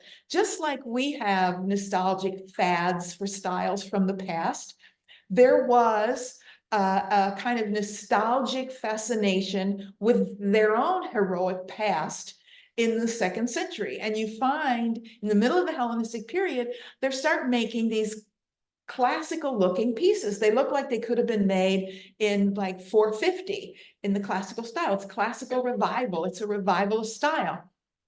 Now, when this was found and brought to Paris, it was in Paris. The Louvre was short on classical sculpture, and that's what they wanted. They wanted classical sculpture. Napoleon had just been forced to give back a whole lot of stuff that he had looted, and the Louvre was kind of embarrassed that they had to get rid of a lot of stuff. And this comes in, and they make a real big deal out of it, a classical Greek sculpture, which was the greatest thing you could find. And notice this base right here, which is not right here. Now there is a side of the base that had an inscription that clearly identified this as Hellenistic. But the French took it away and hid it so that they could advertise this as classical and say that it's a 5th century. So they hid that plinth for a long, long time in the back, and it has since disappeared. We don't know where it is, it's gone, but we do know it was there in the 19th century and that it clearly identified this as being Hellenistic, but they didn't want it to be Hellenistic. They wanted it to be classical. And so they intentionally falsified the information on this piece so they could sell it in a sense to the public. However, we know a lot more about art history now and archaeology. And while the stance, the contrapposto, the carving, the lack of emotion say that it could be classical, the fact that it's a semi-nude female says that it's not. There are no semi-nude, that's a Hellenistic thing. So even without that, I think we could argue that this was Hellenistic, but we do know that there was a plinth somewhere that identified this, and we know it because there's a drawing from 1821 that clearly shows it in place. In 1821, it was there. However, by the time it went on display in the Louvre and they had the big parties and the big, introduction, it was gone. Interesting, huh? How was it that Napoleon was forced to return things? Public pressure? Well, he was out of power. When he went out of power, I'm not sure where the pressure was coming from, other nations, but for whatever reason, he took a lot of stuff. He kept a lot of stuff too. I guarantee they're still filled with stuff Napoleon brought back, but he had to return some things, and I honestly don't know the details of that. I don't know if it was necessarily Greek stuff or not. It could have been from anywhere because he brought things from a lot of different places. Okay, let's talk about Rome. Rome and Greece get linked together a lot, and we'll even do that. We talk about when we're talking about later periods, we're more likely to link them together, but they're really very, very different. We know that Greek art was all about beauty, finding that perfection, harmony, balance, ideals. The goal was the heroic ideal, the essence of the heroic figure. And their contributions were in aesthetics, moderation, clarity, and a sense of beauty. Almost none of that mattered to the Romans. Romans were very practical. Most everything was about serving the emperor and the political state, and their contributions are largely in engineering, government, and law. The Romans never saw a work of art or heard a story that they couldn't politicize. Everything Roman is political. Everything. I've yet to find anything that doesn't have some political reason for why it is what it is. Not so with Greece. So very different goals. And if they can use the Greek style to communicate those ideals and goals, they will do that. We divide Rome into the early monarchy. So Italy is peopled by a lot of different people. There are a lot of different tribes and people in Italy. I'm not going into all of that. They did have a monarchy, 7 kings of Rome. Again, we talked about this in the mythology class. The first king, Romulus, Rome is founded by the brothers. Actually, it's just founded by Romulus because he'd already killed Remus, his brother, by that time. How much is mythology of these kings? How much is real? We don't know. We talked about several myths associated with those 7 kings. We know that in 509, the last king was removed from power. He was a horrible person, as was his son, and it was replaced with a republic. Rome, throughout all of its history, spent more time as a republic than it did as an empire. And yet people tend to dismiss the Roman Republic as if it's, oh, just this little preliminary thing before the empire. No, it was a republic for longer than it was an empire. It was a republic all the way down, for 500 years, all the way down to 27, technically, or so. We'll talk about that, talk about how it changes. And then it became an empire, which continued. When does it end? Who knows? We'll talk about that when we get there. You can make arguments for all sorts of moments in time when it ended. You could even make an argument that it never ended. And I'll make that argument for you, because in some ways it didn't. So we'll talk about that later. The development of art in Rome is different. When we looked at Greek art, we followed stylistic change, right? You had that early geometric, you had an archaic style, and then you had an early classical, high classical, late classical, Hellenistic. These are terms that define style changes. That's not how we look at Roman art. All the distinctions in Roman art are largely political distinctions. The difference between each different period. Rome was imperialistic from the beginning. Even during the Republic, they conquered a lot of territory. It's a very different way of thinking about government and rule. In Greece, the city-states wanted to have influence and power and control, but they weren't out imperialistically capturing territory until you get to, the Macedonians later. That's a little different. But the Romans from the beginning are conquering territory and ruling from Rome. So the Republic is already imperialistic and spreading. The only real competition they faced, serious competition they faced, was during the Republic, during the 3rd and 2nd centuries BCE, and that was against the Carthaginian Empire, which ranged all around the Mediterranean, including all along North Africa and up into Spain. They were pretty well balanced when they came to blows in the 3 different Punic Wars that they fought. The last of which was when the Carthaginian general Hannibal, who was in Spain, marched his troops. You can see how close they are over here in Sicily. They're just a hop, skip, and a jump from Rome. So all of the troops were down here defending this area. So Hannibal goes overland from Spain up and around and comes down with all of his elephants and animals,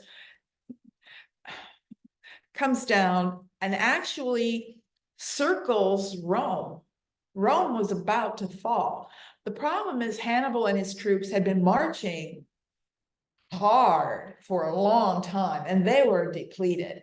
And before they could attack Rome, they needed time. They needed to rebuild strength, resupply, etc. So they waited.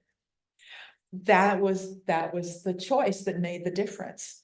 While they were waiting, Rome became aware of what was happening, and one really brilliant Roman general named Scipio knew that if they chose to stay and fight in Rome, they would lose. So what Scipio does, anybody remember? Anybody know what Scipio did? Brilliant move. He took, doggone it, he took the Roman army. Every time I try and use my cursor, it moves ahead. He took the Roman navy and he sent it straight to Carthage. And so now you've got all of the Roman navy off Carthage and Rome surrounded by Carthaginians. So now it's a matter of who's gonna blink. You could sit like that forever, but somebody's gonna get scared. Carthage got scared, and they sent the message to Hannibal to get back to Carthage now. And that did it. The Romans attacked Carthage, destroyed the city, famously salted the ground. And salting the ground means nothing can grow there again. It's like the worst thing you could do. And once the Carthaginians were defeated, that was really it. They really didn't have, not that they aren't constantly fighting, and on the borders, there's the Gauls, and they're always fighting, but in terms of a big empire, they never faced another big empire. They're smaller threats. So that's in the Republic. So they're moving along. Now, in terms of what sort of develops in the Republic, they're very influenced by Greek art. There are Greek colonies all around southern Italy. They see Greek art. They've been interacting with Greeks forever. The Romans have a kind of admiration for the Greeks. You have to remember that to the Romans in, say, 1st and 2nd century, Greece was an ancient world, just as it is to us today. It was hundreds of years ago. It was their history too. It was a long time ago. And they think of the Greeks with great admiration. They think of the Greeks as philosophers, scholars, artists, and intellectuals, and they admire them. And so they're going to be influenced by Greek art. It's going to look naturalistic. And who do you think made all those copies we look at when we study Greek art? It's the Romans. It's because they took all those bronzes, they copied them all, they filled their gardens and all their great homes with Greek sculpture, copies of Greek sculpture. So of course it's going to look very Greek, but there are many art forms that are uniquely Roman, and how they use that style is unique to Rome. And one thing that is unique Roman that Greeks would have never done is realism. Here's realism for the first time in art. Those are real portraits of real people. What is realism? It's truth telling. Greeks never told the truth. The Greeks idealized. Yes, they were naturalistic. They looked believable, but they weren't portraits of real people. They were idealized. Everything Greek is ideal. Roman, no, it's real. It's truth telling. So you get real portraits. And in fact, the other thing that they really invent is the portrait bust. I like this piece because it shows a full standing figure holding 2 portrait busts. So it's a sculpture of a sculpture, which is interesting. You have to ask, well, why do we have a sculpture of a man holding 2 other sculptures? It's got to be a reason for that, right? He must be wanting to tell us something. Yes. That in your previous slide. Yeah. Carthage is about Tunisia today. It's the entire north coast of Africa, but Carthage is probably, I'm not that up on modern borders, truthfully, but I'm guessing it's probably, I have to get out a map, but it sounds right to me. So what's he telling us? Well, let's look at the Roman social system, and that'll give us some idea why these mattered. First of all, the class system was clear. Not that Greeks didn't have a class system. Clearly, everybody had a class system. But in Rome, it's very clearly defined and very obvious. And it's a 2-class system. You've got the plebeians and the patricians. There's always really an underclass, but they don't really talk about that. There's always really a class below that. But largely, patricians are the wealthy upper class that rule. The plebeians are the majority, more like a working class, a middle class, basically everybody else, unless you're born into this rich ruling family. So you've got the plebeians and the patricians. There's another system called the patronage system that was developed in Italy that I find really interesting. It's a system where a man, let's say a patrician, an important businessman, maybe a senator, but someone of the patrician class, a man who has money, he would have a number of clients who would be sort of affiliated with him. Let's say you're an ordinary person, you're just an ordinary plebeian, and you're having a problem, and you want help. And you know, government isn't always there to help you, but this is nowhere to get help. So you go to this more powerful older person and you ask him for help. I need help with this. Can you see that this gets done? So he says, yes, I can help you. But in exchange, when I need something, I'll come to you and you'll help me. This is sounding familiar, right? I've just described the opening scene to The Godfather. And he says, yes. So this man would have a number of, and you can see that in cliens, you see the word client, and patronus, which means father, like the patron. So patronus literally is the father or godfather. And so all of your clients, all these people circling you, they're there for your use and your help, but you need to help them. It's a system that works. And it would not only be plebeians, but you would also be mentoring a number of younger patricians. So you may be of the upper class, but you're going to need a mentor before you're, important enough to be a patronus yourself. So that relationship is a powerful one, because in Rome, your connections to people, your lineage, who you're descended from, who you're connected to, all of these things matter. And they matter a lot. So this is why portraiture becomes so important. We need to see who these people are. We need to see who you're connected with, who are your family. That's why faces matter. And so you would have a portrait bust of people to show. Anyone coming into your home sees that portrait bust, you're connected to him, leave that person alone. Even in sort of the mafia, it's called, you're connected. It's what it means. And it's not a coincidence that the system looks that way. This is where it begins. This is the origin of it. It's rooted in ancient Rome and it's never changed. It's never gone away because it works. It's a system that works for people. You have someone supporting you and someone you can go to. I mean, what more can you ask for? Governments try to take those roles, but they're not always good at it or not always able to help you. This is the system they had in Rome. And this is a system that plays into not only the development of portrait busts, but portraiture in general. And in fact, particular styles of portraiture called verism. Verism in Latin just means truth, right? Verisimility is truthfulness. I'll show you this one and then I'll come back to the map. Verism, this is the one in the Nelson Gallery. I love this. I love they don't have a lot, of these Roman pieces, but they're really nice examples. Here's a perfect example. Now this is later, it's during the Empire, but the style continues.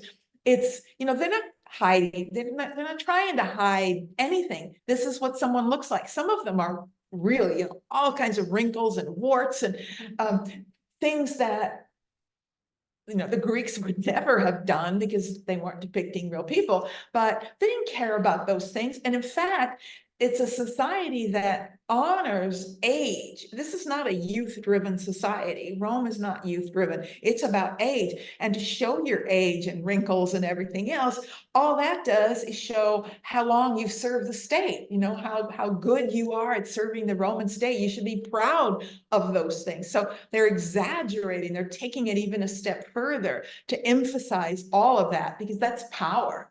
It's all about power in Rome. So Roman gentlemen, that's go look at that in person sometime. So when the first century BC in the Republic is total chaos. There's 100 years of it. It's just a freaking nightmare in Rome. It's constant civil war. It's chaos everywhere. It's generals trying to take power. It's immigrants, as Rome as a city. And Rome means two things. Rome means the city, but it also means the empire. So the word is both. And Rome as the whole empire of Rome, as it spread, you would get more and more people, immigrants coming into the city of Rome. It was a city, unlike Athens, which was like Greek. You know, Rome was multinational with many languages spoken, all sorts of different religions and practices spoken, very different place. And all the problems that come with that in terms of housing and jobs and all of it. So it's chaos for a century. There are precedents of one of the civil wars where Roman general Sulla brought his legions, his troops, and marched on the city of Rome. Roman legions, I want to talk more about the Roman legions, the army of Rome. They're a professional army, unlike most of the Greeks. There were no real full-time professional armies until Philip of Macedon was the first to have a true professional army, and Alexander continued that. But, you know, Athens, and, I mean, you could say Sparta did, but Sparta was unique. Athens certainly didn't, but this was a real professional army, and they took care of them. They knew how to have a good army. You take care of the soldiers, you know, you give them, you know, when they retire, you take care of them well. But all of this was done by the general. You know, we have a sense of government that's very different from, say, the government of Rome. Everything centered on the Roman generals. Roman generals were responsible for their own legions. They decided how much they were paid, how much of the loot they got when they raided somewhere. And the loyalty of the legions was to the general, not to Rome. If that general told you, turn around and attack Rome, they'd do it. And legion fighting legion was not unheard of if two generals are fighting a war. So we got to think of it a little differently than we think of an army today. It wasn't one big coherent army. It was different generals in power, and they had their own legions and their own men. So Sulla actually turned his legions on Rome and actually took over the city and threw out his rival. There'd been a civil war.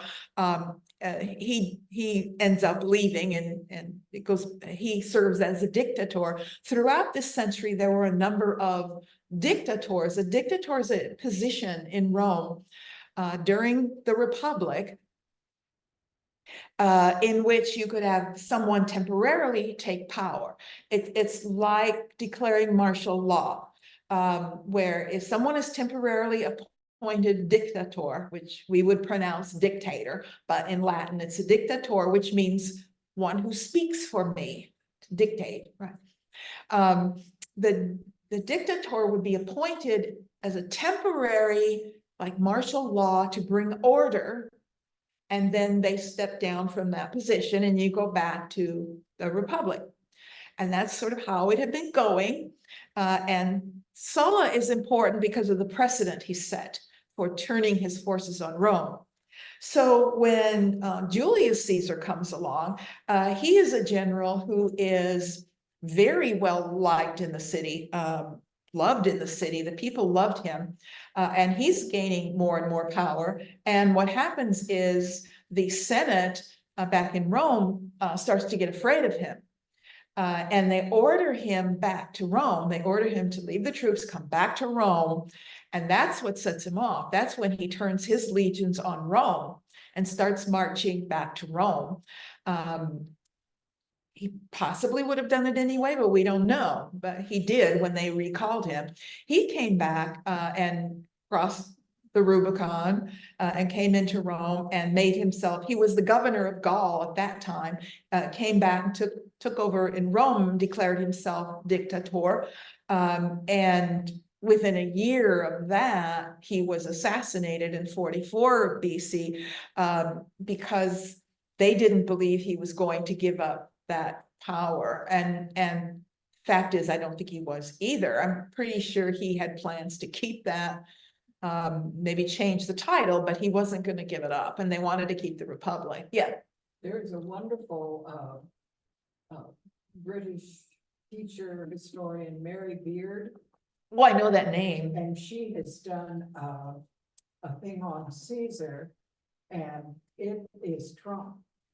Oh, oh, yeah. She talks to that issue. That. Oh, yeah. If you know history, you see this happening. If you know history, you should be scared. Can't remember if it's maybe 2 or 3, maybe just 1. but it just, wow, made my eyeballs pop as she made the comparison. Everybody should study history. But yeah, he had no intentions of giving that up. So they assassinated him. Now, see, if they'd had ostracism, they could have ostracized him. They could have just voted him out for 10 years. But anyway, they assassinated him. And then Civil War breaks out, really breaks out. And you have Julius's successors, his nephew Octavian, his mentee Mark Antony, work together for a while to hunt down the assassins, and then they turn on each other, fighting for power. Who will be the successor of Julius Caesar? If you watch the Cleopatra series, please watch that because it covers this period. It's about her relationship with Julius Caesar, her relationship with Mark Antony, the Battle of Actium, when Octavian and the combined forces of Mark Antony and Cleopatra are fighting. Cleopatra recognizes right away they're not going to win that, so she takes the Egyptian navy back, and Mark Antony loses. He ends up committing suicide. Eventually she does as well, because Octavian knows he's got to stop her. He's afraid of her. Again, watch it. It's miniseries and find out why. But she will eventually also die by suicide. Octavian will go back to Rome. And he's loved by everybody because the Civil War is over, because he's an actual relative of Julius Caesar. And finally, he's awarded in 27 the title of Pontifex Maximus, which we think of in relation to the Pope, but it actually means that you're in charge of the bridges, Pontifex Maximus. Which means you have all power in Rome if you're in charge of the bridges, which basically meant he was the first emperor. He changes his name to Augustus Caesar and takes the name Caesar from his uncle. At this time, Caesar is a name. It becomes a title later, but right now it's just his name, Caesar. After this dynasty falls, other emperors will turn it into a title of Caesar. But right now it's not. Begins the Julio-Claudian dynasty, the first dynasty. This sculpture is from the Augustan period. It's one of the most famous. We have lots and lots of sculptures of Augustus. We know exactly what he looked like. He had this funny little colic in his hair. His hair would like stick up strangely right here. You can always recognize it. This was actually made after his death. It was found at Prima Porta, which is it was at a villa owned by his wife, his last wife, Livia. Long after his death, she had this made. So he was dead when this was made. It's realistic, but not veristic. This is unique to Augustus. For some reason, Augustus is always depicted young. And that's not verism, that's not truth-telling, because he did get old, but he's never shown that way. But he's the only one. He's the only emperor that's always shown that way. He is a little bit different in that sense. So what we've got now is a figure clearly influenced by Greek sculpture, but its intent is purely Roman, because this is not about the heroic ideal. This is about the power of one particular man, a general, and everything about it gives us this information. First of all, they've chosen a pose. It's known as the Roman orator pose, and it gives him power. He's speaking. This is in Rome, that meant people are listening to him. He's an orator, he's speaking, he's giving orders. There's a sense of power in that gesture. It's command. This is a man who's commanding people. His breastplate, he's wearing the uniform of a general, and there are scenes on it of a defeated enemy who's surrendering their standard. They didn't have flags then, but they had these things called standards. It's a tall pole, and it has various symbolic forms on it that identify who they are. And so you surrender it, just like you would your flag. So an enemy is surrendering to him, identifying him as a general. I didn't talk too much about that, but you can see how it relates to the spear bearer in terms of the body and everything else. But now an ideal form is turned into a real form to communicate this meaning. The little figure, the side is a little Cupid figure, and Cupid is down there for another very important and political reason. The Julio-Claudians claim to be descendants of Romulus and Remus, the founders of the city, who are themselves descendants of Aeneas, the leader of the Trojan force that fled from Troy and landed in Italy. That's important because Aeneas was the son of Venus in Roman mythology, and Romulus and Remus were the children of Mars and Rhea Silvia. So the Julio-Claudians are descendants of two gods, Mars and also Venus, and Cupid is the son of Venus. So that little Cupid down there reminds you immediately of that connection, that he's connected to a god. They would be, I tried to figure it out, but I think they're cousins, like 25 times removed or something like that, but you would be somehow related to that little Cupid. Now, this idea that an actual living person is related to a god is something totally foreign to the Greek world. No living Greek ever, they had myths about demigods, but there was no living Greek person who ever claimed to be a demigod or related in any way to the gods. Wasn't Alexander considered? Well, that's later. And the reason Alexander, well, when he became a pharaoh, he would have been considered a god, but that's not a Greek thing. That was an Egyptian thing. When Alexander's considered a god, it's because the culture of wherever he was considered him that. It wasn't coming from the Macedonian side. It was coming from the other culture. So yes, and it's one reason here, when it's okay, you have to think, where is Rome? Not the city of Rome, but Rome. That includes places where the idea of a living God is not unheard of, including Egypt. So you've got a lot of people even in the city of Rome for whom an actual man related to the gods is not an unheard of thing. So it's the beginning of the cult of the emperor.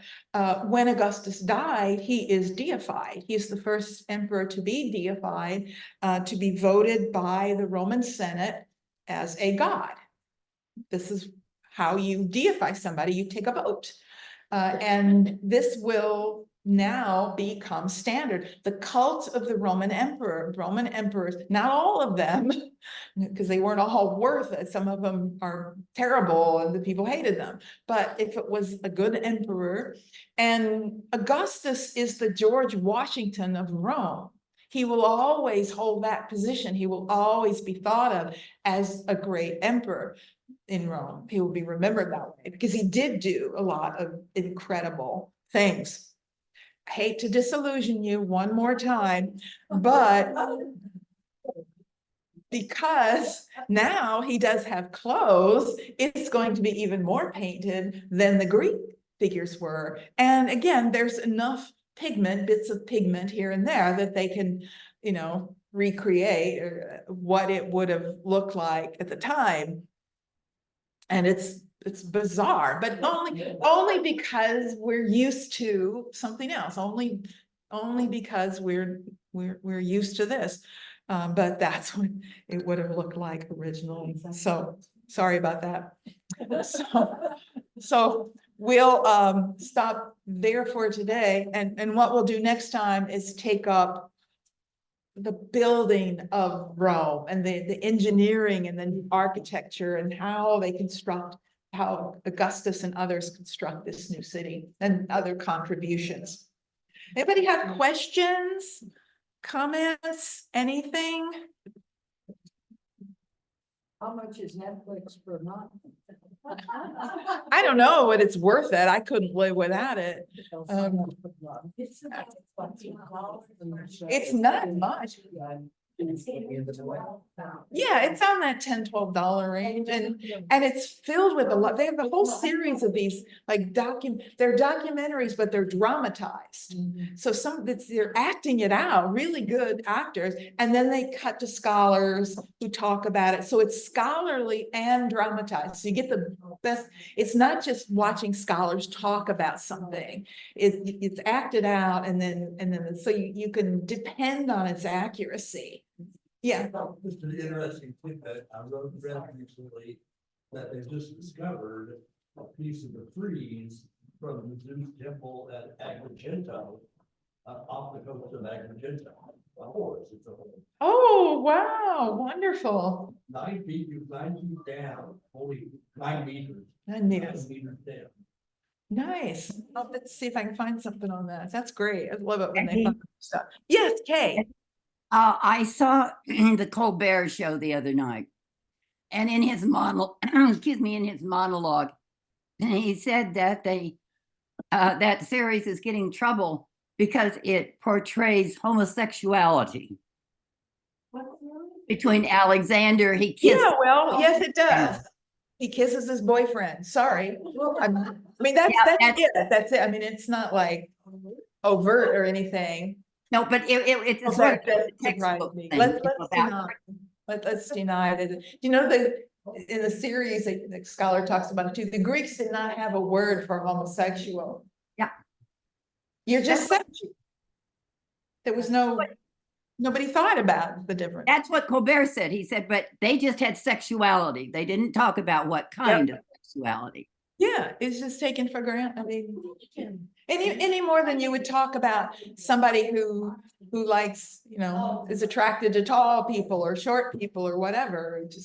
It wasn't even discussed. But now that I think about it, yeah, I can see that's gonna be, when something gets they made it a little too good. So now people are gonna watch it who aren't really that educated about the history of the past. Boy, if they only knew how many great artists were gay, they would be in real trouble. We couldn't study anything. You couldn't study anything, no. Yeah, oh, that's just really too bad. But thanks, Kay. I didn't realize that, but it doesn't surprise me, unfortunately. Okay, everybody, then I'll see you next week. We'll probably, I hope to maybe finish up Rome and start on the Middle Ages. We'll see. Maybe not. Okay, bye, everybody. Bye-bye. Oh, my son.